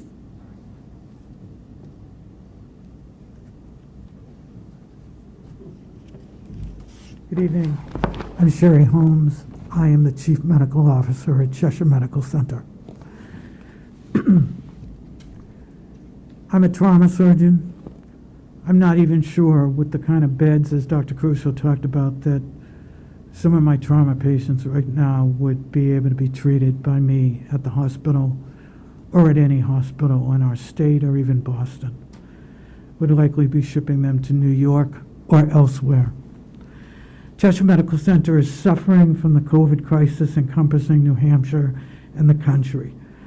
Our staff are doing their part to take care of the patients in our community needing our care. But the inflow of COVID patients is unrelenting and increasing. Vaccinated or more often not, COVID patients want our very best care, but our beds and staff are at a shortage. If you had a heart attack tonight or a serious car accident on the way home from here, although we want to take care of you, we don't know that we have the manpower to care for you.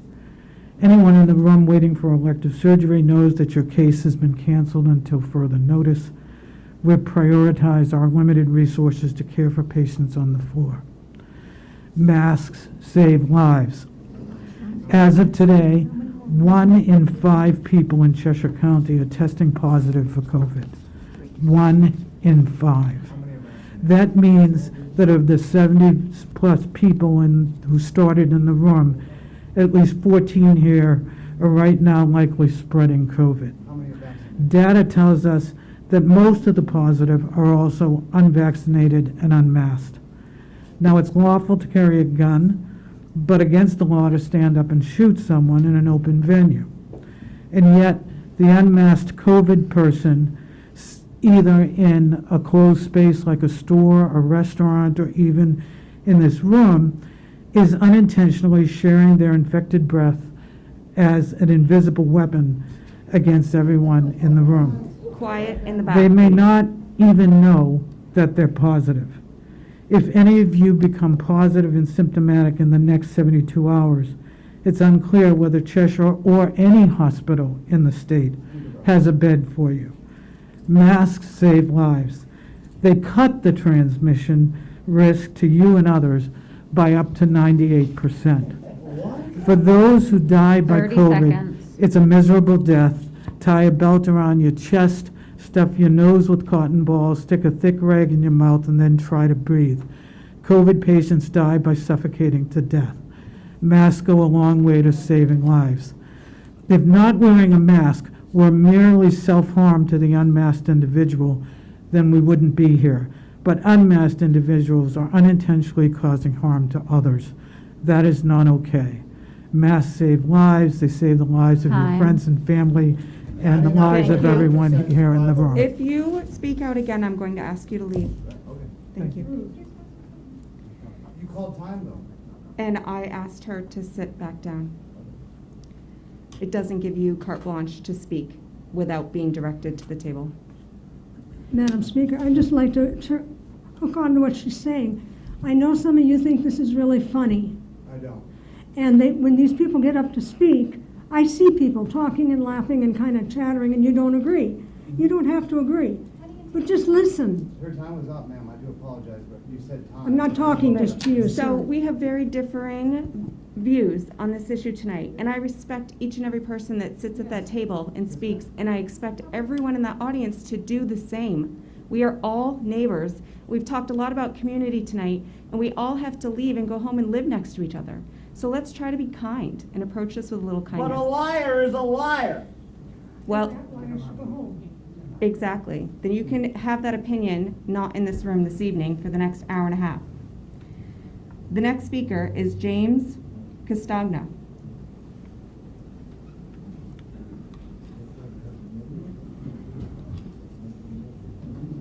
My name's James Costagna, 82 Baker Street, Keene, New Hampshire. I've lived here all my life. We've been through this. I'm not going to beat this we've heard everything. A lot of people have, sorry, I'm a little nervous. It's okay. Take your time, sir. I'm a business owner. I'm in the construction business for 20 years. I know what a mask does. I've been in attics with insulation, wear a mask. That insulation gets into my lungs. This is a microscopic virus. But to put a mask on people that don't want to wear it is wrong. When we had this mask mandate, it hurt businesses throughout the city. Restaurants are having a hard time already when they can't even get staff to come in because they're scared to go to work, or they're sitting at home because they're getting paid already. They're getting more paid than going to work. I just think we're all adults. We've all said it. We're adults. Let's act like it. Let us make our own choices. I'm not against people wearing masks. I have not worn one in 2 years throughout this whole thing. I'm unvaccinated. I've never been tested. I've come down with a common cold. I've gone to the CVS, got over-the-counter drugs, and taken care of it. I'm not saying this is not existing. I understand people are dying. I get that. But don't take our freedom away from us. Let us make our own choice. Thank you. Thank you for the comment, sir. Our next speaker is Barbara Hecker.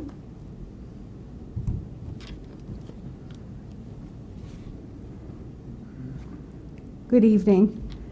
Barbara Hecker, 400 Hurricane Road. I am Human Resources Director for one of the larger employers in Keene. I came here optimistically that you would all have an open mind. I had no idea what the audience was going to say. I have talked to many medical advisors. In fact, I sit on a pandemic scrum team that meets 2-3 times a week. We have medical advisors that help us determine policy for our company. Our company is not just in Keene. We have offices throughout the United States. I am asking you to consider this from a business economic mindset, because that's what, to me, the objective of the council is. We are all very emotional about this, and being in human resources in 40 years, I've never had to deal with these kinds of emotions before. I have also lost a brother. I have also had family members on ventilators. I also have a cousin who's a pulmonologist. So I have heard all different sides, and I'm not taking sides. I am saying that when there's a mask mandate, I cannot get people into the office. We closed our offices last year. The streets were empty. There was very few, the COVID cases were not spiking because people were home, as you described.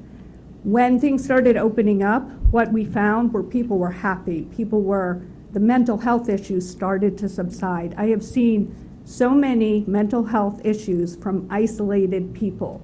And they're isolated because they don't want to come out and they don't want to wear masks and they don't feel comfortable with a mask, whether there's masks or not, because of COVID, because of the Delta variant and now the Omicron. We have in Florida an office Florida does not have a mask mandate.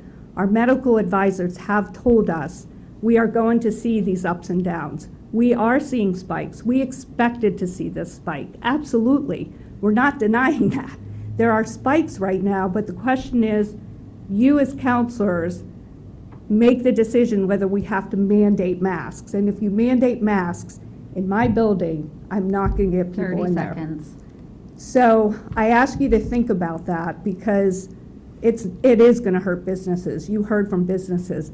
What I really think we need to do, because I respect Dr. Caruso and the issues, let us figure out how to help the hospital situation, not put the onus on businesses. Thank you for your comment. Our next speaker is Tim Congdon.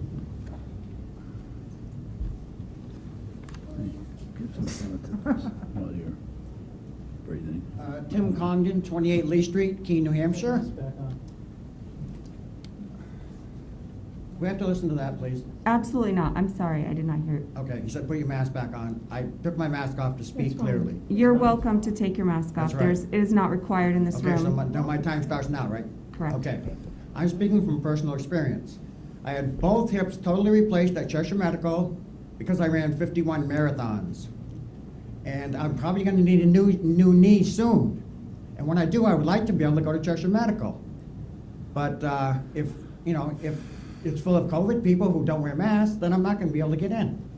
So that's my reason for asking you to make the mask mandate mandatory. And my other thing is that I have a brother dying up in Newport, Vermont, refuses to wear a mask, refuses to get vaccinated. He can't get into the hospital, no nursing home will take him. He's dying in his bed because he didn't want to wear a mask, and that's my brother, okay? Okay, so he may not even make it till Christmas. So that's why I asked you to make masks mandatory, please.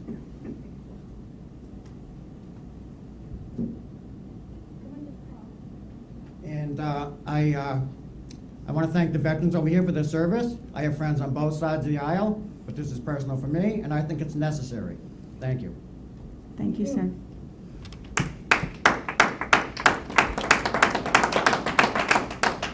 Our next speaker is Dr. Jean Clerkin.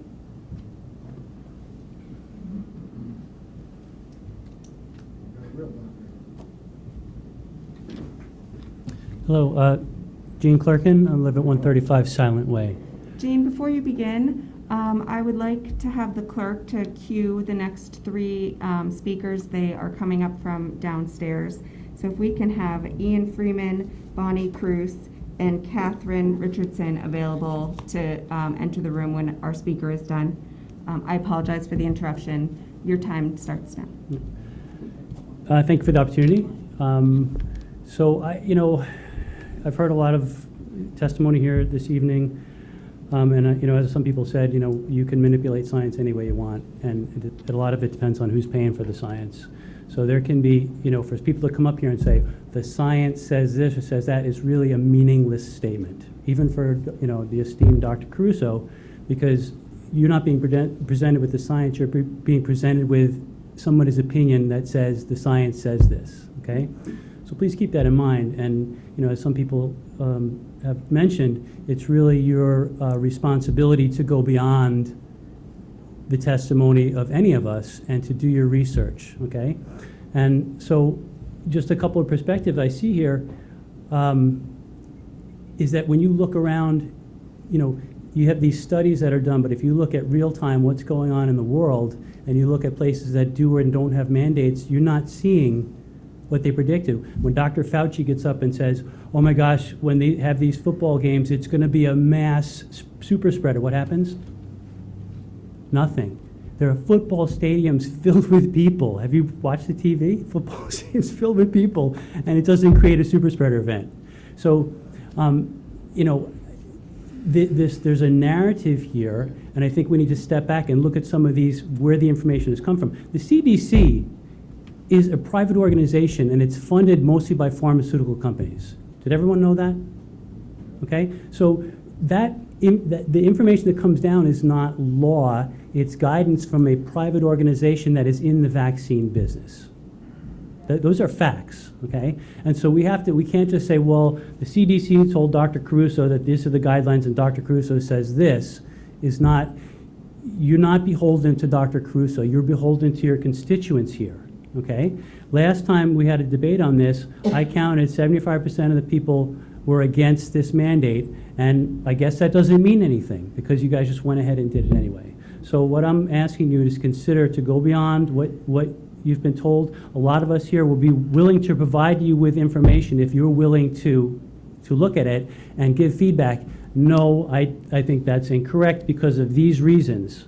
And I know that you guys you're taking time, you've got other stuff going on, and I appreciate your time here, but this is a very serious thing. 30 and seconds. It's affecting a lot of people, and it's bestowed upon you to then take that next step and be willing to have that conversation and look at that. Okay, so I appreciate your time, and I would appreciate your time moving forward in looking at the information that we'd be willing to share with you for that. Thank you. Thank you so much for your time. So at this time, we've made it through our speakers in the room, and I believe that the clerk has queued some folks from downstairs. I think we can have our first person enter. Oh, Ian Freeman, yeah.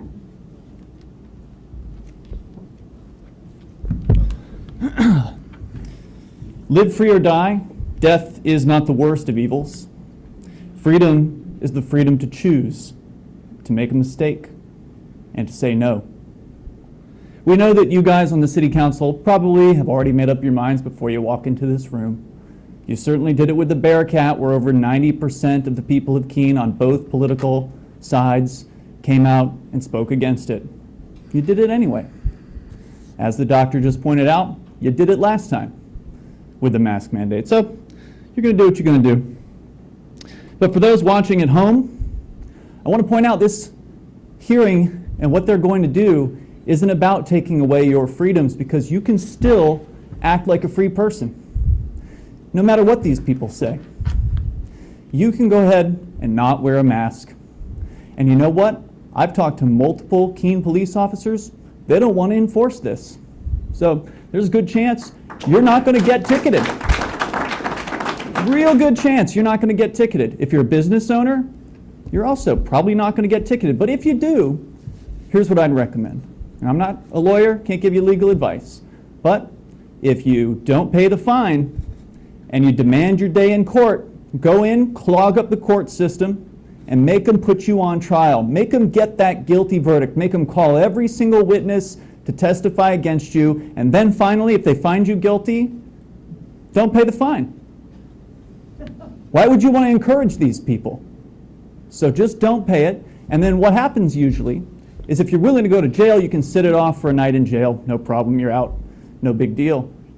We've got a pretty good facility here in Keene.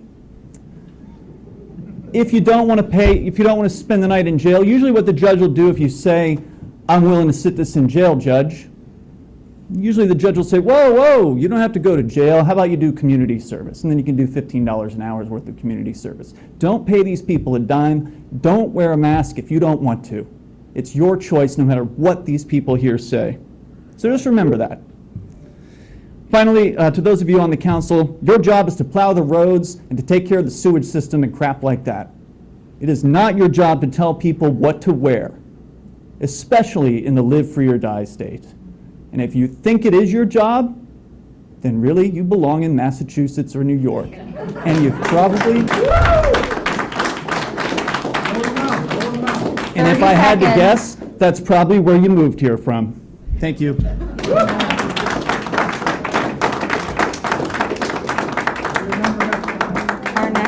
Our next speaker is Bonnie Cruz.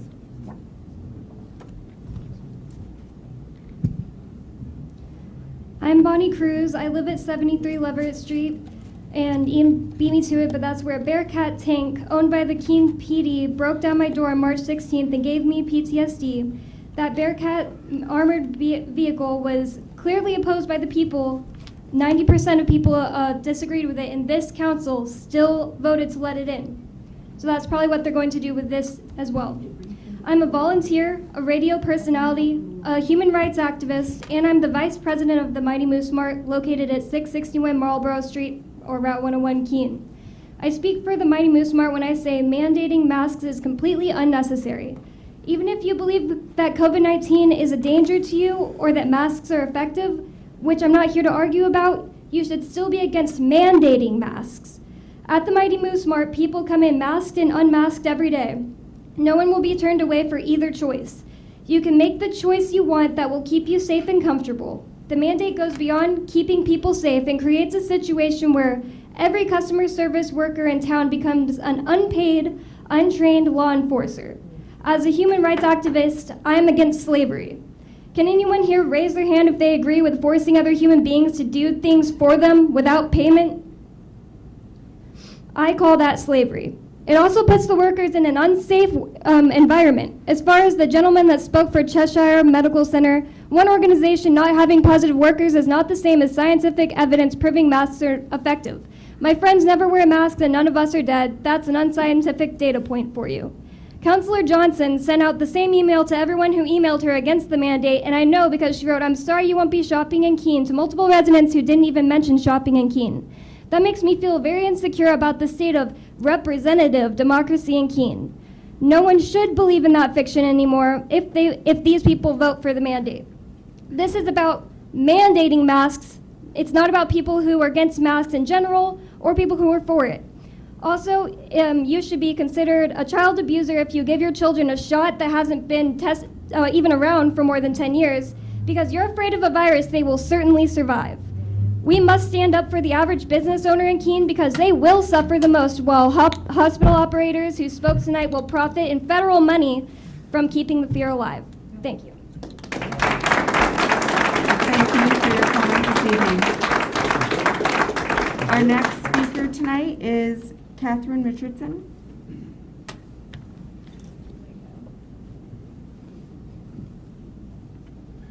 So I'm Catherine Richardson. I live at 78 Village Road in Surrey, and I own property in Keene and I work in Keene. And I'm not here to say yay or nay to the mandates. I'm here just to voice my disappointment, significant disappointment in the CDC, the FDA, the NIH, the WHO, Dr. Fauci, President Trump, President Biden, in not using the past 2 years to push health. No one here tonight has talked about real health, i.e. diet, good diet, sleep, reduced stress, and exercise. And our healthcare system doesn't mention that either. I haven't heard that mentioned once. All we hear about for the last 2 years is mass vaccines, and social distancing. So I'd just like to point out that overnight, I'm not sure if this statistic is correct, but I think I'm right in saying that 90% of people who died from COVID are obese, have comorbidities, or both. Do you think we could have reduced those in 2 years? I think we could have, and I think Cheshire Medical wouldn't have the problems that they have now if we'd been pushing that. So if the counselors approve the mask mandate, make it contingent on Cheshire Medical and the Keene Sentinel promoting a good diet, a good night's sleep, exercise, and reducing your stress. I personally have benefited from that. I've gotten rid of an autoimmune disease through those very things. I got off medication, and it's possible. I'm not saying for everyone, but I bet it would clear up some of the hospital beds. Thank you. Thank you very much for your comments. Our next three speakers are Jared Goodell, Michael Rigoli, and Ann Savastano.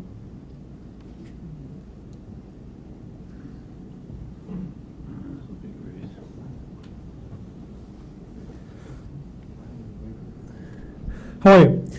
In 2018, New Hampshire had the highest fatality rate in the country in a Sir, specific... can you, before you begin, Oh, yes. please just state your name and address Sorry. for the minute taker? Jared Goodell, 39 Central Square, Keene. Great, thank you. Go In ahead. 2018, New Hampshire had the highest fatality rate in the country in a specific category, 71% in 2018, compared to a national average of 43%. The category, seatbelts. New Hampshire also had a 22% higher occupant ejection rate in a motor vehicle crash than those states that have a seatbelt law. I'm certain that New Hampshire's absent seatbelt laws put a stress on Cheshire Medical Center when a victim of a car accident is injured after having chosen not to wear a seatbelt. Nonetheless, New Hampshire citizens accept the risk of not wearing a seatbelt. It's been mentioned, New Hampshire's motto is live free or die. Most people don't know the rest of the motto. In 1809, General John Stark coined the phrase when he wrote, "Live free or die, death is not the worst of evils." In New Hampshire, citizens value their freedoms. We value our right to choose. Live free or die is a motto we embrace. Although not everyone speaking tonight is an expert in public speaking, and it may be easy for you to go home tonight labeling those opposed to the mask mandate as uneducated, deplorable, or science deniers, these people are your constituents. They are your neighbors. They are New Hampshire citizens who live by that motto, live free or die. Mr. Caruso commented earlier that we tried personal choice and that the people made the wrong choice. I am shocked that a medical leader would call a patient's personal medical decision wrong. Any doctor I have ever visited has always provided me their medical opinion and then said, think about what's right for you and your family. On that note, when your doctor gives you a major diagnosis, do you consider getting a second opinion? Is there a reason it's called a medical opinion? Has the council considered getting a second opinion on this matter from a peer of Dr. Caruso? I operate a large business in Keene and see hundreds of community members walk through our doors each week. Recently, we've seen an uptick in customers wearing masks. Many are choosing to wear masks right now because of the increased cases or for whatever reason they choose. They have that right. Businesses have the same right to require its patrons to wear masks. Most business leaders in our community are choosing not to require masks. There is a reason. It's not conducive to business. It creates tension. It stresses employees who are on the front lines of defending mask requirements. With that said, businesses should have their choice to require or not require their customers or employees to wear masks. In 2020, 30 seconds. Several long-time Keene businesses were forced to close as a direct result of COVID-related restrictions. I feel that if this mandate is put into place, that will happen again. Lastly, sometimes you have to be smarter than the herd. The people who are willing to wear masks are already wearing them. The people who refuse are not going to start wearing masks because the Keene City Council passes an ordinance. In fact, they will likely further dig in and further refuse to wear a mask because you pass an ordinance. Thank you.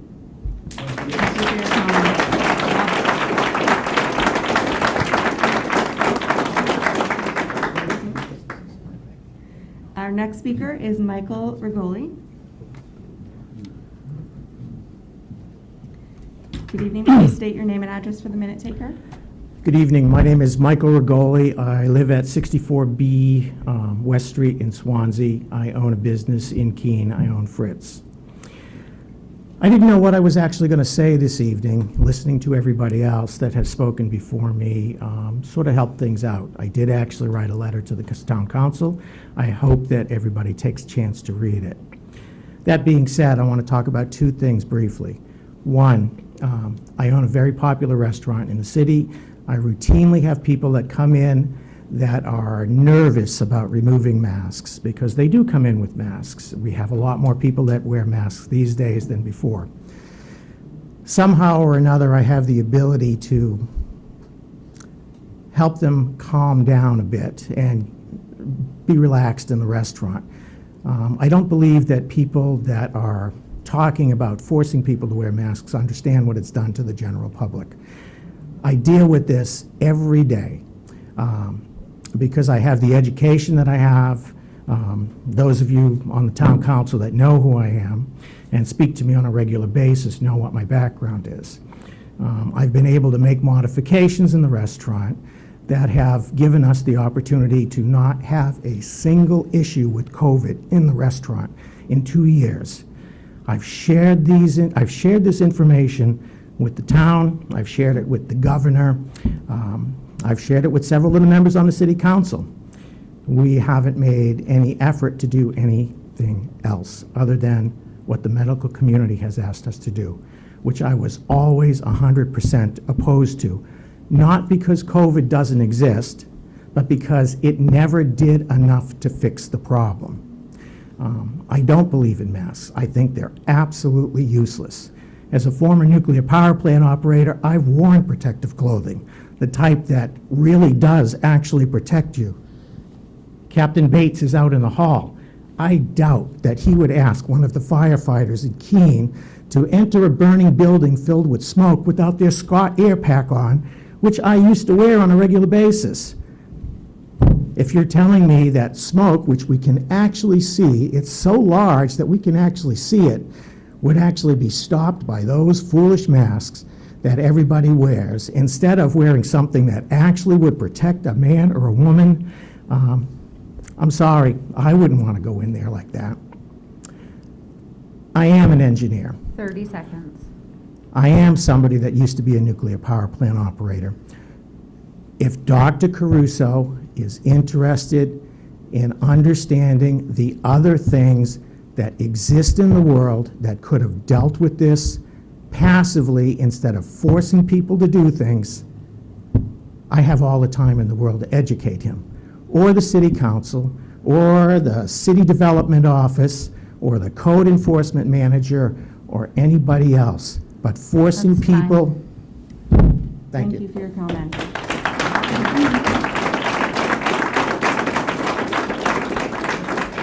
Our next speaker is Ann Savastano.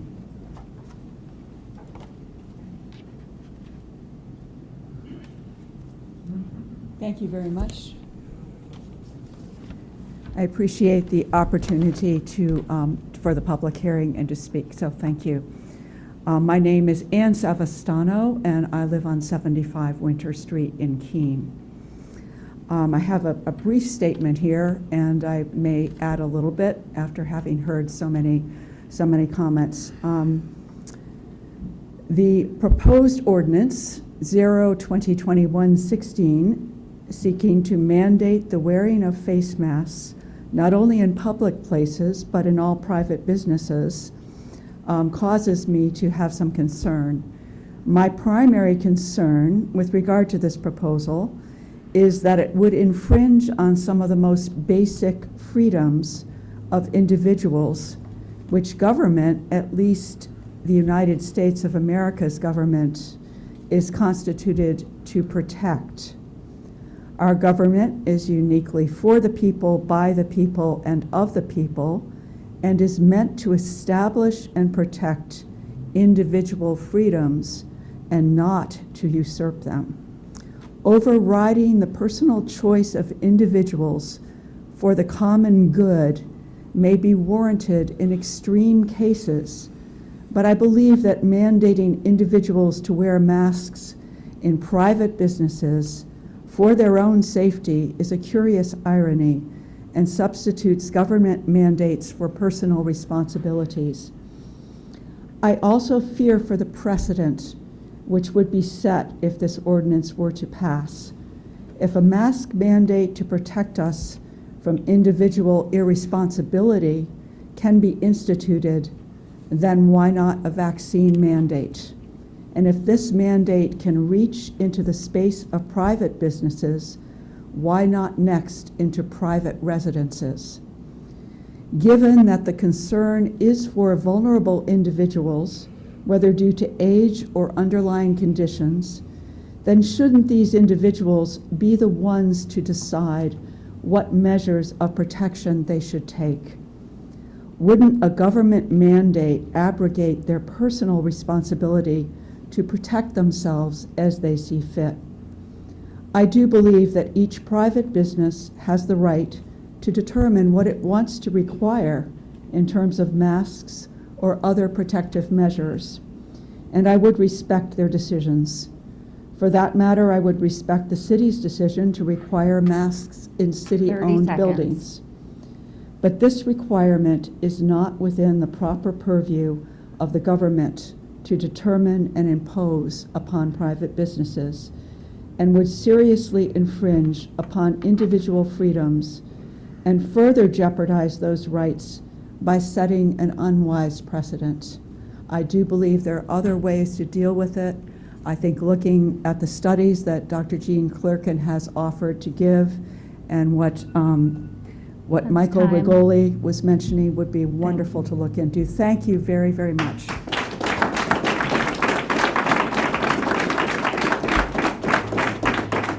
Our next two speakers are Jody Newell and Matthew Rockwell.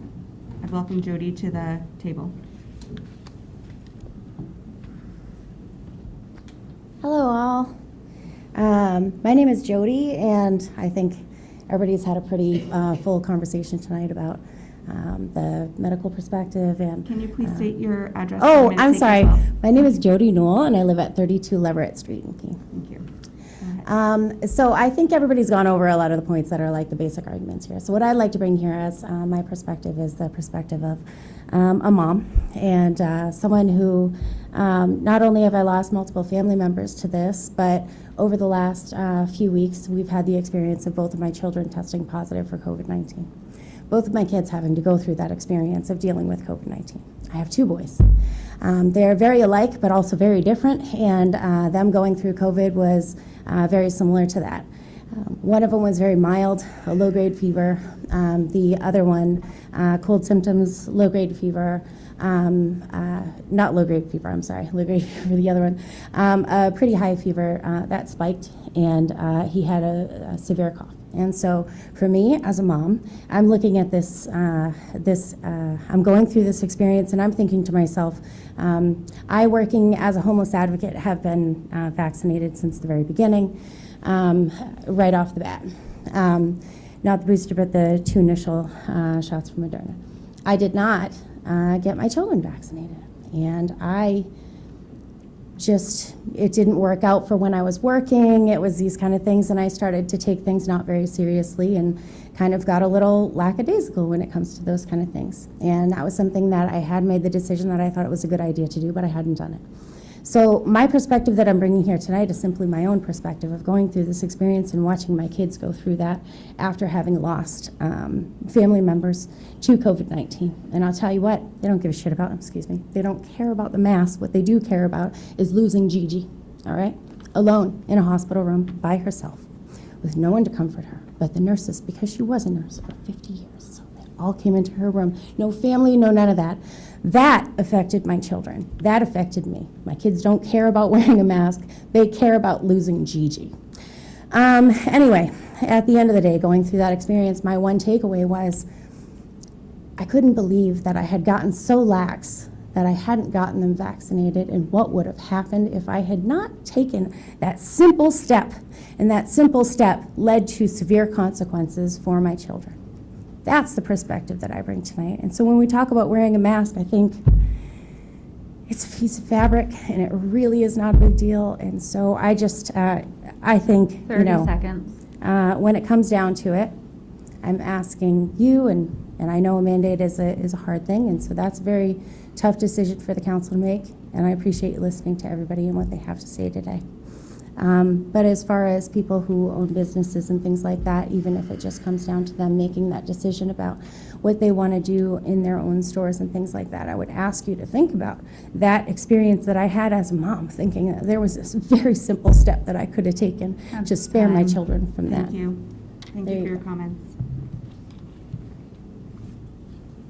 And it looks like our last speaker for this evening is Matthew Rockwell. Do we have Matthew Rockwell in the hallway?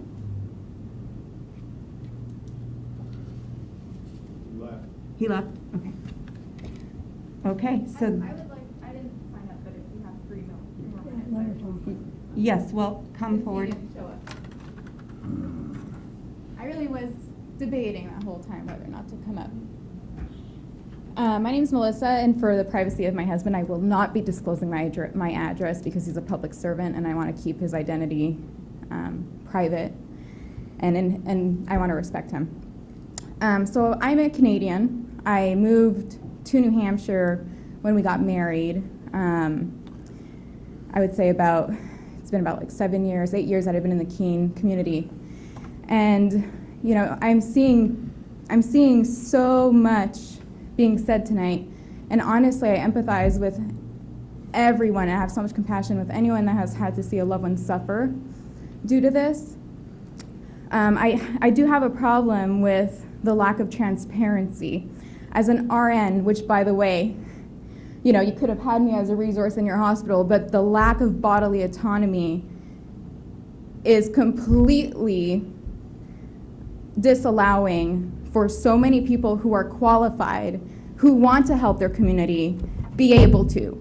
You know, so when there's a lack of resources that are created internally by mismanagement, we cannot start blaming the public and start enforcing things on the public because they made bad decisions, okay? I mean, seriously, if this hospital opened up their doors and said, we do not care if you are vaccinated or not, to every single doctor and nurse, how many people would flock over and give their application, okay? The truth is that as an RN, when I assess a patient, I want to know everything about them. So everyone walking through my door in the ED, okay, you have symptoms of COVID, let's get you tested. Okay, if you need extra oxygenation, let's give that to you.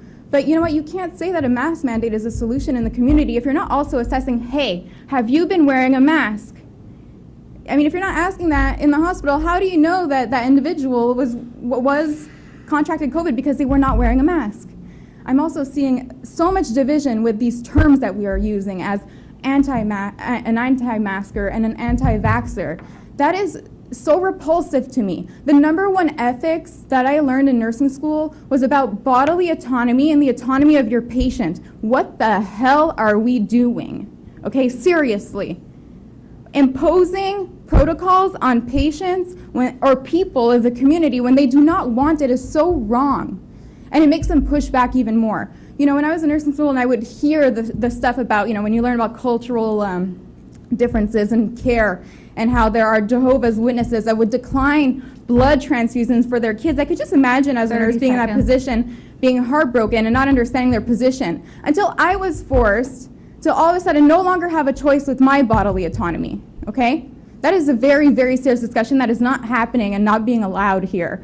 And in addition to that, being Canadian, I have seen how these mandates have quickly evolved to these QR codes, which are nonsensical. Okay, acting like half the population is a walking disease is dangerous. It happened in World War II. Do your fucking research. And I'm done.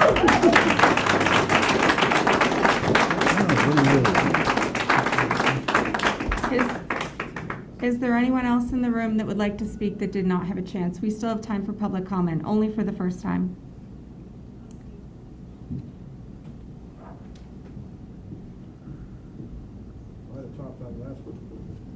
Yeah, I probably not. But you came with me, so. Please state your name and address for the minute takers. Sure. My name is Rachel, and I live at 186 Barnett Hill Road in Walpole. But I work at a business here in Keene. I moved here from New York last year, and we moved to New Hampshire because New York was trending in a really terrible direction. When we moved here, we were really excited. We applauded the city's efforts to keep Keene safe by putting measures in place, and we personally applauded the city's efforts to keep everyone safe while foregoing the draconian measures that other states were putting into place. Suffice it to say, about 6 months in, we saw that even with the data and information available, Keene was put a mandate in 6 months after the start of a pandemic. I mean, you essentially gave COVID a runway to be here for 6 or 7 months and then said, hey, let's put a mask mandate in place. You may dismiss my skepticism of mask mandates because I'm not a virologist or epidemiologist or a doctor, but I work at a business where we work with fabric, and the fabric is specially woven to create a situation where particles can't pass through. According to a study entitled Modality of Human Expired Aerosol Size Distributions, 99% of particles emitted from coughing during cold were less than 5 microns in diameter. Most cloth fabric is not specially woven to prevent a barrier for viruses to go through. That's been mentioned here tonight. Notwithstanding if we're going, I'll be willing to accept the premise that the reason for the mandate in 2020 was for community safety, given COVID was still relatively new, mask mandates were still largely prevalent, the protocol would be touted as necessary given the ever-changing data.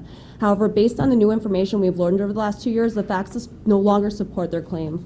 There's no longer a state of emergency in New Hampshire. The state of New Hampshire is not at a mandatory mask mandate in place since April of this year. And from the vast array of information available, there's no hard and fast data to prove that masks are necessary technology to combat COVID-19. Using evidence for community cloth masking to limit the spread of SARS-CoV-2, of 16 randomized controlled trials the study reviewed, which compared face masks to no face mask control group, 14 of those 16 studies failed to find a statistically significant benefit of masking. The working paper also point out of stating that high quality clinical evidence is the only thing that can establish cloth masking wearing works under real world conditions. And of the 2 randomized controlled trials of the efficacy of masking against the spread of COVID-19. 30 seconds. Sorry, okay. Essentially, my point here is there's information to say that masking doesn't work. There's entire papers. There's thousands and thousands of documents which say masking doesn't work. It says it is not statistically significant. I don't know how you deny that information exists. There's doctors here tonight that have said that to you. And to sit here and then say to us that you have to wear a mask, even though there's evidence, thousands of pages of documents that say it doesn't work, it's not statistically significant, is very scary to the rest of us here. Thank you for listening to me tonight.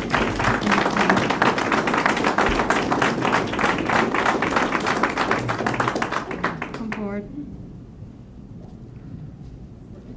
Thank you. Name and address for the minute taker. Hi, I'm Kathy Wilbarger, and I live in Marlborough, New Hampshire. I'm the Chief Operating Officer at Cheshire Medical Center. I just want to say that we have been, and we always will be here for our community. That's our role. That's our job. As Chief Operating Officer, we are working really hard. I am working really hard with everybody to be creative for how we are going to take care of our community today and in the near future as the COVID cases rise and we have the staffing challenges. I will say we did not lose a lot of staff due to the mandate, the vaccine mandate. We are struggling. We need your help. I'm asking you to please trust science and please help your local community hospital. Thank you. Thank you for your comments. Is there anyone else in the room that would like to speak for the first time? I'd be happy to say something. My name is Ben Robertson. I live at 20 West Street, and I've written you guys a couple of letters, so I think you have that information. The science from the University of Minnesota, they did a really comprehensive survey, and they basically said you can't prove that these things work. And so, and especially within the context of the general public, which a lot of people have brought up. So I think from my point of view, I really appreciate what you guys are trying to do to protect the community. I really appreciate your service to the community as counselors. And I want to thank you for that. And I also want to say that I would really appreciate if you use some restraint in exercising your power. I know that you have the legal authority to do this, and that you can do it if you want. You did it once. And I would just say, please take a look at that article that I sent you guys and really think about it, because you're going to be imposing something that is not actually supported by science. I don't care how many highly paid bureaucrats say that it is. It doesn't mean they're right. And I would say, really, please do look at the science on this. Thank you very much. Thank you for your comment.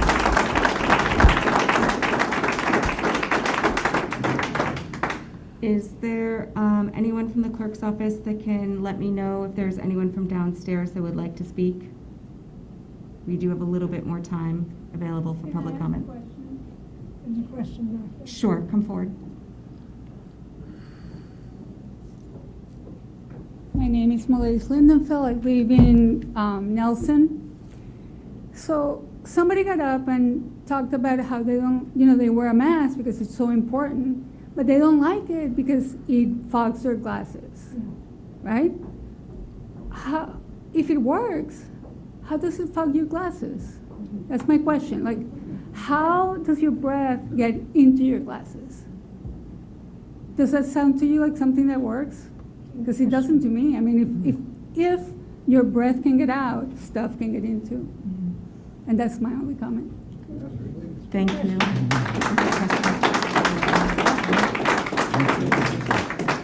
There's no one else? Okay, so I'm not seeing anyone else with their hands raised, and we've gone through our speaker cards this evening. We don't have anyone else downstairs, so I'm going to come back to the committee to start to discuss some of the information that we've heard tonight. I think that we've heard a lot of amazing comment, and for the most part, I think we've had a really productive conversation, and I think that now the hard part of our night is beginning. So does anybody want to open up the conversation here? Sure, I'll kick off. Councilor. Thank you, Madam Chair. I think you've run an exceptional meeting this evening. There's a lot of emotion on both sides of the discussion. I'd like to send out a personal thank you to everyone that called, sent emails. I'm sure that the entire council received these. On a personal level, I've received so many I couldn't send out individual responses. I just read what was there, and I sent a quick thank you for your comments. It was overwhelming. In all my years on city council, I don't think that I've ever had so much contact with the public on an issue as this. And you may have noticed that this evening we took comments from not just Keene residents, but all the surrounding towns. And I think that's a very, very strong statement in terms of representative government in Keene. I don't think that the surrounding towns would necessarily want to hear from us as we just did this evening. But anyway, we have. In terms of the issue, it's very, very difficult for me. I've gone back and forth all week. I spend a lot of time walking around up and down the streets, talking to people, and the last time I did that, it was involving parking meters, and that brought out a lot of passion also. It's very, very difficult. I could argue both sides. I understand both sides of the discussion, but ultimately I will have to make a decision. Just to clarify something, our process is by the committee. This is not a town meeting. It's not how many people spoke this evening. It's not a raising of hands or something of that sort. Our process now is that this committee will discuss, and we will make a recommendation to the full council. And a week from Thursday, the full council will be discussing this. And that's when the actual decision will be made. One of the issues that I am wrestling with, and I want to ask the committee to consider, is that this should not be an open-ended ordinance.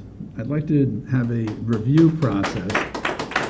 Well, thank you for your support, but it's just unnecessary. Yeah, a review process where every let's say 60 days, it be reviewed and considered for termination if the situation is such that it's not necessary. I don't think it really has to go through the entire process such as the ordinance had to, with the reading and then going back and forth to the committee. If it could be just fast-tracked through the council for that. And in terms of the process that has gone on to get us to this evening, Yes, we could have suspended the rules and just jammed it right through, but I think that really would eliminate all public comment if just the council was doing it. So whether we agree with what you're saying or disagree with what you're saying, we have heard everything. And yes, we do represent the public, and we have got to make the best choice for the community as a whole. I see it as a health issue. I don't see it as monetary. Whether a business is going to be somehow impacted, it's all about health. And we have got to decide, based on what we've heard this evening and other research, just where we're going to come down on it. So I thank you all. I thank you for coming this evening, and I want to hear what my fellow committee members have to say about this. Councilor Jones. Thank you. Thank you all for, this is how the system works, so thank you all for your comments. I did take notes on what every person said, and I plan to read and digest this all. I'm thinking of already, because of what was said, making some amendments. I wouldn't do it tonight. I would wait before it gets to the full council, because I do want to read these over once again and consider some amendments. I just glad the process worked, and I thank everybody. And when I think every city council here has the public in their best interest, and I think you are all the public, so it's very important that we did listen to you. Thank you, and we will consider everything that was said. Thank you, Councilor Jones. And, I would also like to add here that I think every one of these counselors came in here tonight with an open mind and wanted to listen to our community members. And, I'm not sold on the ordinance that was presented to us. I think it was a matter of, fast tracking something through to get, because of a public health concern. I honestly believe that whether we mask or not is not necessarily going to make a difference in the numbers that we see at our hospital. Anecdotally, my experience is that the transmission is occurring through our human behavior, and I think we touched on it a little bit, that people are having birthday parties, they're having girls' trips, they're going out to dinner more readily. Our entire behavior has changed in the last 12 months, and where I'm seeing transmission, it's happening, at my kids' soccer games, it's happening, in the backseat of the car on the trip to Boston, it's happening, at a baby shower. It's these places where this ordinance is not going to reach, and so I hear the concern of the community and the overreach of the council, and I wonder if what we're trying to impose is really would create a negative emotional impact and also not accomplish what the goal is, which is to assist and help the hospital. So I would have to really see a worked over version of this ordinance in order to be supportive of it. But I want to hear from my other counselors. Counselor Johnson. Thank you. Thank you very much, Madam Chair.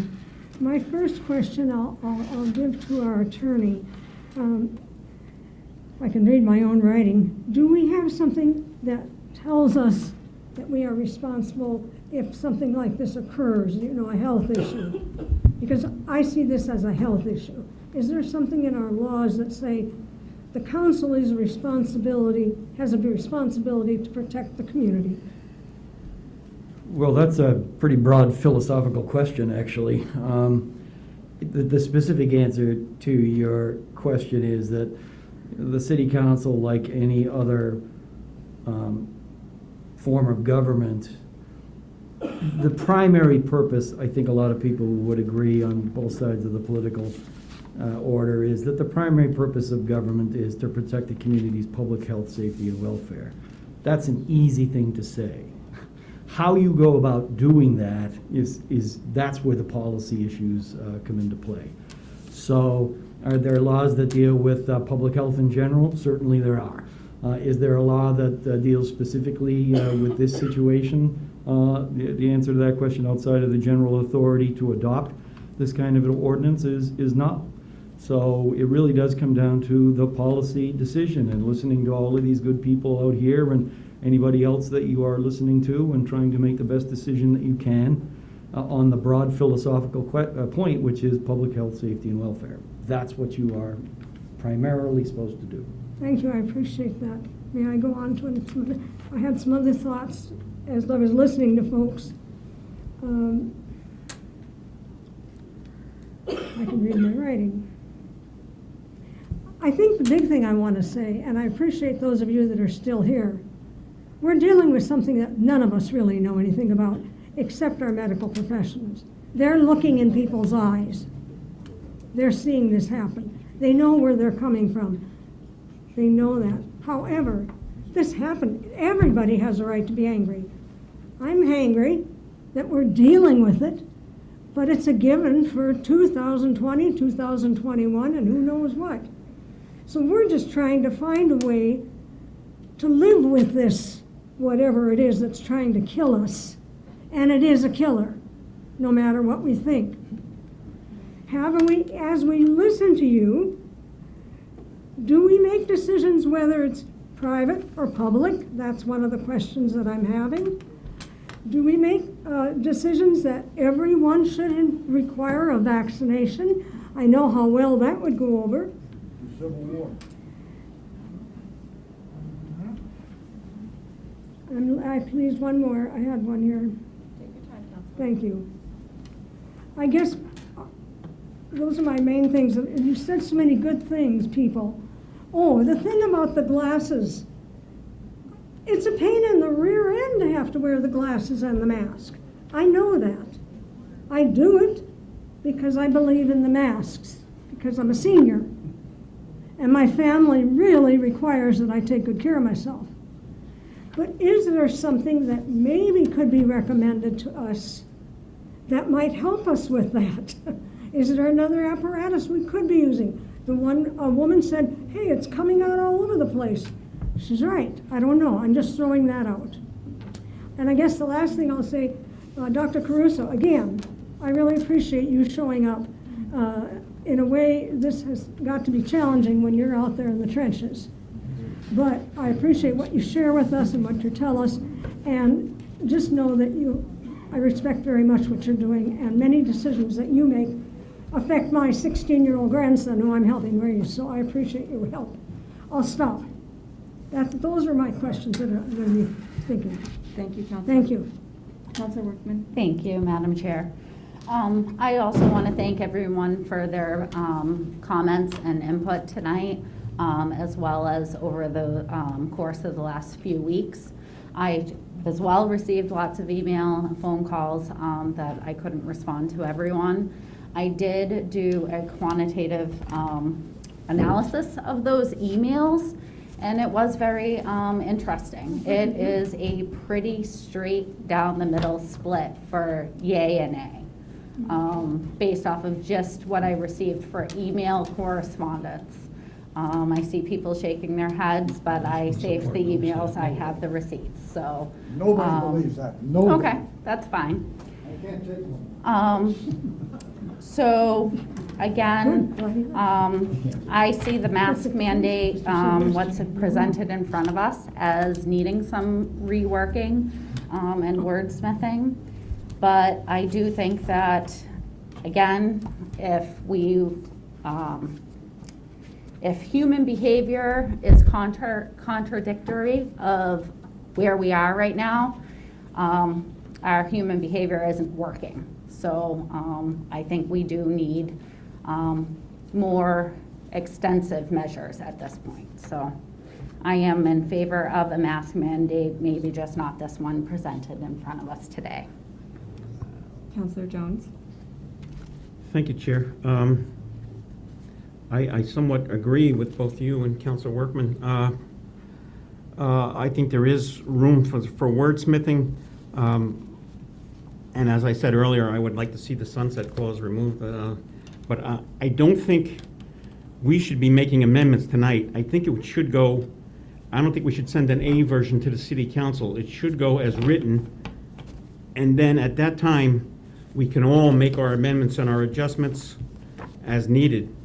And that's just, I mean, everyone has a right to make a recommendation or an amendment, but that's just my feeling, is that we should send it on to city council and get the opinions of the full city council, all 15 of us, before we start making our amendments, and this way we don't have to send an A version to the full city council. Thank you, Councilor Jones. Question on that. Councilor Johnson. We have some of our fellow councilors here. Can we check in with them and see where they're at, or? Well, we don't have a motion on the floor, so we, it would be, they would be able to After speak. there's a motion on the floor? They would not be allowed to speak, but they will. I think what we're discussing is sending the ordinance up to council to be debated at full council, because I don't think it's really possible for us to come up with the type of amendments, and then we might spend hours doing that this evening. PLD likes to be very thorough about the way it rewrites things, and we don't have an opportunity to send it back to staff with suggestions and rewrite and send back to staff. And what we would be producing might be just taken completely apart at full council again. I think that it saves, amending things at council is terribly difficult. We've had to do it. I just wanted to hear what you say. Right, but I think that we're going to have an opportunity for that at full council. I just want to point out, I know that I'm sure sitting in this room tonight, it felt like there were maybe more on one side than another. And I don't have all of the records because I wanted to concentrate on the testimony, and I wasn't making as many notes as my fellow counselors. I have all of the speaker cards, and we had 42 speaker cards opposed and 11 in favor this evening here with us. In a quick count, we had a couple of speakers who did not fill out cards as well. So I think that, my goal out of this deliberation process is really to get something in front of the full council. Do we feel like that's what we want to see happen here as a committee? Yes. Okay. So we do have Councilor Greenwald? Yes, I'd like to see it in front of the full city council, but I see there's a blank in section L, which says to me that I want to fill in that blank. Okay. That's going to turn it into an A version. Yes. Okay. That would be correct. And the blank in L is something that the city council, that was part of the issue about sunsetting and everything else. So that would be something that the city council could decide next Thursday. Okay. Are you suggesting to send it with the blank? Yes. That was the way it was tendered, with a ordinance number on it? Yes. And also, before we move to make a recommendation either way on this situation, I also do have one little piece of housekeeping. We did have a letter that was submitted to council. It was item 3 on our agenda. It was submitted to us by Deborah Bowie. I don't know if she's present with us this evening. If she is not present here to speak on behalf of her letter, I do want to acknowledge that it was in our packet. And when we make a recommendation, we will also be acknowledging that letter. So I'm open for a motion, I think, at this time. Okay, it's not going to necessarily make everyone happy, but I'm sure it won't, as a matter of fact. So I would move to recommend adoption of ordinance 0-2021-16. Second. We have a motion by Councilor Greenwald, a second by Councilor Jones. Microphone. Thank you. And I would move an amendment creating ordinance, whatever it is, A, correct? Substituting section L, which says this ordinance shall automatically terminate without the necessity of further action by the city council on a blank date. And I want to substitute into that this ordinance to be reviewed by the Keene City Council for termination every 60 days. Also, Councilor Greenwald, can you address the communication and to accept the communication? Yeah, okay. Well, that's, you have a motion. We took the items together, so I need to address it. Well, okay, fine. Move to accept the communication In support of the mask. in support of the mask ordinance. Thank you. Just for housekeeping. Second. I would second your amendment. So now we have an amendment on, that we're voting on, so. Wait a minute. We just had a motion on the letter, accepting the letter. Well, so the motion would have read, move to amend the original motion to adopt the ordinance 02021-16 and turn it into an A version with the language that Councilor Greenwald read, and to accept the communication in support of the mask mandate. But if I disagree with one part of it and agree with another part, how do I do that? Oh, then you would vote Then you'd vote against no the first. amendment, and then we probably would have to vote down the entire first motion. We have the Councilor amendment. Jones is making an excellent point. Yes. The best approach would be with the, start over again, with the movement to revoke the motion with the approval of the second. Let's start over, and then because you want to make the motion to amend the ordinance with a termination date on it. So that would be my suggestion. That would be my suggestion, too. Okay, so all of this being said, I would move to accept the communication in support of the No, mask. no. I'm Are we sorry. going to separate the two motions? We have motions on the table. Yep. With the consensus of the body, the way you can handle this is for the moving party to withdraw the motion with the consent of the second. I move to withdraw, yes. With the consent With of the the consent of the second. body and the second. And I consent. Okay, Alright. so the motions are withdrawn. Right, So now we're back at square one. exactly. So now we want to make sure that the communication is accepted and the amendment is offered, or are we separating those two motions? That would be my suggestion. Okay, so let's separate those two motions. Separate them. Move to accept the communication. Second. I have a motion by Councilor Greenwald, a second by Councilor Workman. Do we have any questions about that communication? I see none. All in favor? And that is unanimous. Thank you. That part is done. Now we're going to move on to the recommendation for the ordinance. Okay. Yeah, Making some more sausage. good, keep going for it. What? Let's hear it. Move for the adoption of ordinance 02021-16. Your amendment? Well, no, the amendment will come if there's a second on the primary motion. Second. And you had recommended every 60 days. And now I want to move an amendment to that motion. This ordinance to be reviewed by the Keene City Council for termination every 60 days. And I'll second that. So we have a motion and an amended motion and a second. So we're deciding on whether to amend the original. Councilor Jones? Yes. Yeah, I'll be opposed to the amendment, not that I disagree with it. I'd prefer not to send an A version to the council. I prefer to do all the amending when we get the input from the full city council. So I will be voting no on this amendment. Anyone else? Okay. All in favor of the amendment? It's 3-2, so the amendment passes. So now we have our amended motion on. Do we have any conversation that we would like to have on the motion before us? Just that it changes to A now. All right. So I'm going to ask for a vote on the amended motion. All in favor? And that is unanimous. So this item will move forward to full city council. It still has a lot of work, and you are going to see 15 councilors debate this to death on the 16th on Thursday. And I thank everyone for their patience this evening, and this meeting is adjourned. Thank you, Madam Chair. That's right.